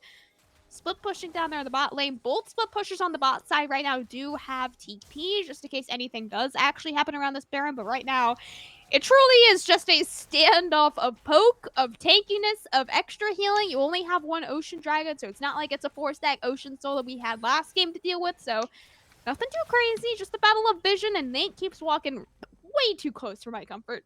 Yeah. No, he's walking a little close, and it's clear that both of these teams are super nervous right now. They're Yeah. looking to just try and scale it out because both of these teams believe, we have the better scaling champions. You know, Nameless has the Ezreal and Rise. TDS have the Victor and Vayne. They both believe that they have what it takes to win in late game team fights, so they're not bothering to step up and try and make things happen. And that honestly, for Nameless, they have the gold lead. They have the map pressure. The They Dragon Lead. should be looking to do literally anything. Because as it stands, they may think they have the scaling champions, but they're gonna eventually have to deal with Ornn. They're going to have to deal with the Vayne with 3 items. They're going to have to deal with a Victor who one-shots you. And you don't necessarily have the time to wait, even with, I guess they have a better beefy frontline. Like, they're less likely to just get poked out by Victor, but because of how their frontline is, they can get shredded by the Vayne. They don't want to give this Vayne time to scale, but that's what they're doing right now because they're doing actually nothing around the map. And they have set up vision here, but they don't have any pressure in the river. So they aren't even going to be able to approach this dragon, and it's coming up in 15 seconds. 10 seconds on the Hextech Soul for Nameless here, or would just be Dragon number 2 for TD Solar. Nameless, they don't have to take this fight if they don't want to. You are saying that they are going to be eventually get outscaled, but Dragon-wise, if you aren't so worried about losing your soul at this very second, you don't have to take it. Shirelia's popped. There's all the ultimates onto the backside here, but Insta Polymorph on the bond. Is that going to matter? Or Darrow going to be the first member to fall bond, Vayne. unfortunately not having that W, but here comes Vayne. the Vayne. Resilient blocked by the Pillar of Life. Nate is forced to splash away Syncrosis right for quite a long time, but unfortunately Renata W is not quite available off cooldown. Top side from Nameless dead. Jungle or mid laner, sorry, plus support dead for TD Solar.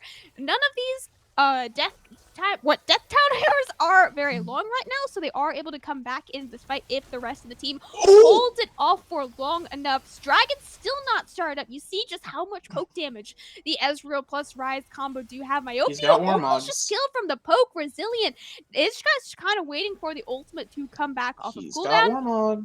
Warmogs will be able to do some extra healing here. So, you know, the poke, not going to be able to poke off too much as the death timers do start to take down. You see the first teleport coming out now from Fire of the Fox. Or Dare actually has enough time to walk back.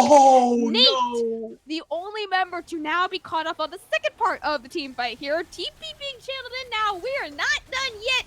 Dragon started by Taxi. Almost dies to the dragon, but will actually be able to secure it before going down. It's now a double kill coming up for Green Onion. Looking for a triple kill now onto Myopia. Dashing in, looking for one from before he falls, but the triple kill will not be secured. Instead, giving over that other kill to Syncrosis. 3 for 1 for Nameless. 1 dragon plus 1 kill for TDS, but I think this Baron is Nameless. Yeah, Nameless will be picking up the Baron here unless Caxi is able to get a miracle going, and I am not believing in miracles. Okay, never mind. They have no vision. They're gonna have Nameless discovering it. Oh no! Oh no! Wait a second! Oh, wait, he's going over! God. Wait, he stopped! Oh my gosh! Nate, he just gifted the Baron. He just gifted the Baron to TD Solar on a silver platter. Oh my gosh! Oh. Oh. The 1v5 steal. They had no vision. They left the blast plant open. You had all the time in the world to make that the freest Baron ever, and you botched it. How do you do that? Sakrosa, my friend, you're not 1v3ing this. No. You got a Vayne, you got a Lulu. Vayne is 2.5 items now. Really 3 items, because Give Us is basically an entire item on its own. So it's that was a huge throw from Nameless. They gave the dragon plus the Baron. Yeah, Nameless was looking so well. Even though they ended up losing the dragon there, they got a fantastic team fight that lasted, it lasted 5 minutes, but it was a team fight that was worthwhile for them because they were able to get quite a bit of gold. They were able to secure a great position to go over to the Baron. Trundle didn't have flash. Trundle is on blue side. He has very few angles to get in to actually steal it, but he found the one angle to go in and steal it, and TDS just didn't plan around it. But, huge credit to Caxi for finding that angle, staying out of vision the entire time, taking the blast plant, sneaking around, finding no wards. And I would also say that Nameless probably should have had literally any ward down. That would have been nice, but... jeez. Oh, man. You know what isn't fine, though, is Myopio's HP bar right now. Is Renato that's not fun. Not going to really be able to do any damage, but does distract him long enough to walk towards his friendly Chaos champion Storm? there, and Nate is just kind of instantly one-shot there by Fire of the Fox. Even through the Renata W, I don't think there was a way to get out of that one alive. 1-for-1 traded now. Support for top laner.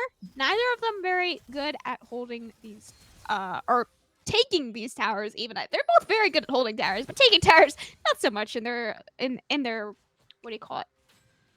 Able to be done. Yes, their sieging capabilities are that word less than ideal. But man, it's a little rough.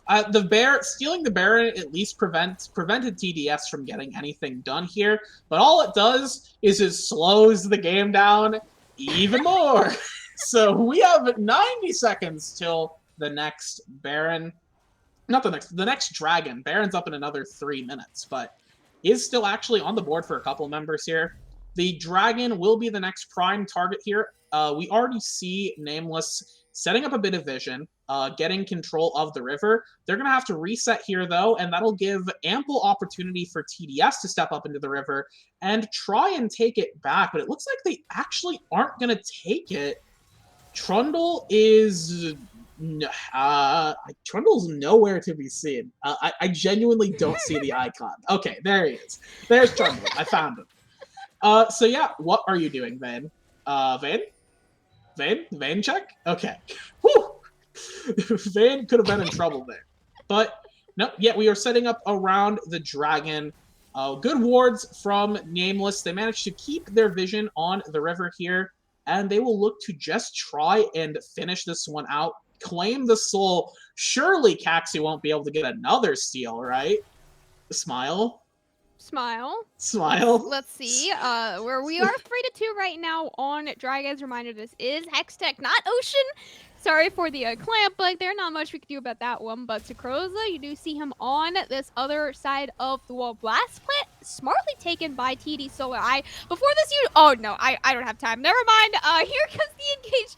Potentially here from Myopia. Unfortunately, Ornhorn does not connect onto anyone. Myopia holding 2 people off of the side lane, all on his own. NateGG, the first member actually will fall. Sakrosa does break out of Myopia's hold, but Resilient completely untouched. Still has Lulu to hold him off there as well. Green Onion, nowhere you can run, my friend. Instead, it's going to be Vaunted Force to try and steal over the wall. They know he's here. They know he doesn't have flash. He only has ult, but he goes in way too early. Unfortunately, doesn't have any vision. It was completely blind. We are now tied 3-3 on Dragons. There is no Baron, but it was 4-0 on the skill line. Now, quickly, before I wanted to mention this before that Dragon. Before that team fight, you know how they stole a Baron? They got 0 towers with that Baron. It was a split push after the Baron was down. Like after they had the Baron. that got the top lane tower. And now again, after the Baron, they don't have Baron anymore. They finally get towers. The Baron is a curse. You can't get towers with Baron. Yeah, Baron isn't real. It cannot hurt you. Do not worry about it. But they do have to worry about it in 30 seconds here. Neither team able to get onto the Rift soon enough to get vision. Nameless having to deal with the waves crashing into their turrets, which will give TDS the first shot at getting on to the river, getting out their control wards, taking control of this river here, getting in a great position for the Baron. Make sure you check for the blast plant, though. That aside, man, it's just like, I feel like what I said earlier with Nameless. They were doing nothing with their lead, and now Vayne has 3 items. She's a little scary. You kind of don't really have great tools to get on her, so it's a little nerve-wracking. Really, 4 if you count QSS as an item, as QSS as an active is kind of just as powerful as an item, as some would say. Yeah. Baron started up here. We still don't have a soul for either team. Oh no. Nate is not actually a real champion on this map right now. He just got deleted from Summoner's Rift. He'd be coming in from Sirkrosa, but he doesn't have any follow-up to be able to help him. Level 15 versus level 17 now between these two top laners. He is not able to take this fight whatsoever, and now you have Resilient coming in as well with that Vayne ultimate. Auto dead. Myopia steals the last auto attack for the kill, but that is just the Vayne damage that you were trying to go up against. Now 2 deaths now from Nameless. Baron is actually up on the table. Wanted has ult, doesn't have flash, doesn't have blast cone. He will die if he goes for the steal and doesn't even have vision for either. Yeah, no vision, but he's just going to get found out here. Resilient and Myopia, they're on the back. Vaunted's dead. Vaunted, he tried to hold his ult for the steal and unfortunately held it for a little bit too long there, so will not actually be able to get it off before he falls. He wanted to play for the steal so badly that the Baron will, in the end, go over to TDS. That was 3 kills in their favor for it as well. Nate respawning before Vaunted died, but still 3 kills. Oh, man. TDS just wrangling control of the entire game right from Nameless's claws. Snatching victory from what could be considered the jaws of defeat. Vayne now on 4 items and QSS. This champion, Ezreal is on 4 items as well. Both of these champions are insane, but Ezreal just is not able to get out the damage that matters, and Vayne's just able to free fire on the front line because the front line has no way to get away from her. It's just so hard for the side of Nameless to actually contest the Vayne with the Lulu in the pocket here, and they have a fight. No one has been able to touch this Vayne at all in these team fights right now. They just have to keep this cannon minion alive, and with the Baron buff they have, it won't be able to take any tower damage, right? So keep this one minion alive, wait for your next waves to come in. Now do look at your minimap. You have both of your solo laners split pushing right now. I don't know if they can out split push all 5 members, as Nate just literally gets one shot from his fountain. What are you doing? TP coming in, but it will be canceled as the tower is dead. Vaunted goes in with the dream, but again will fall. The side laners are not here to protect the Nexus, and the Nexus will fall at 38 minutes. TD Solar securing their first seed.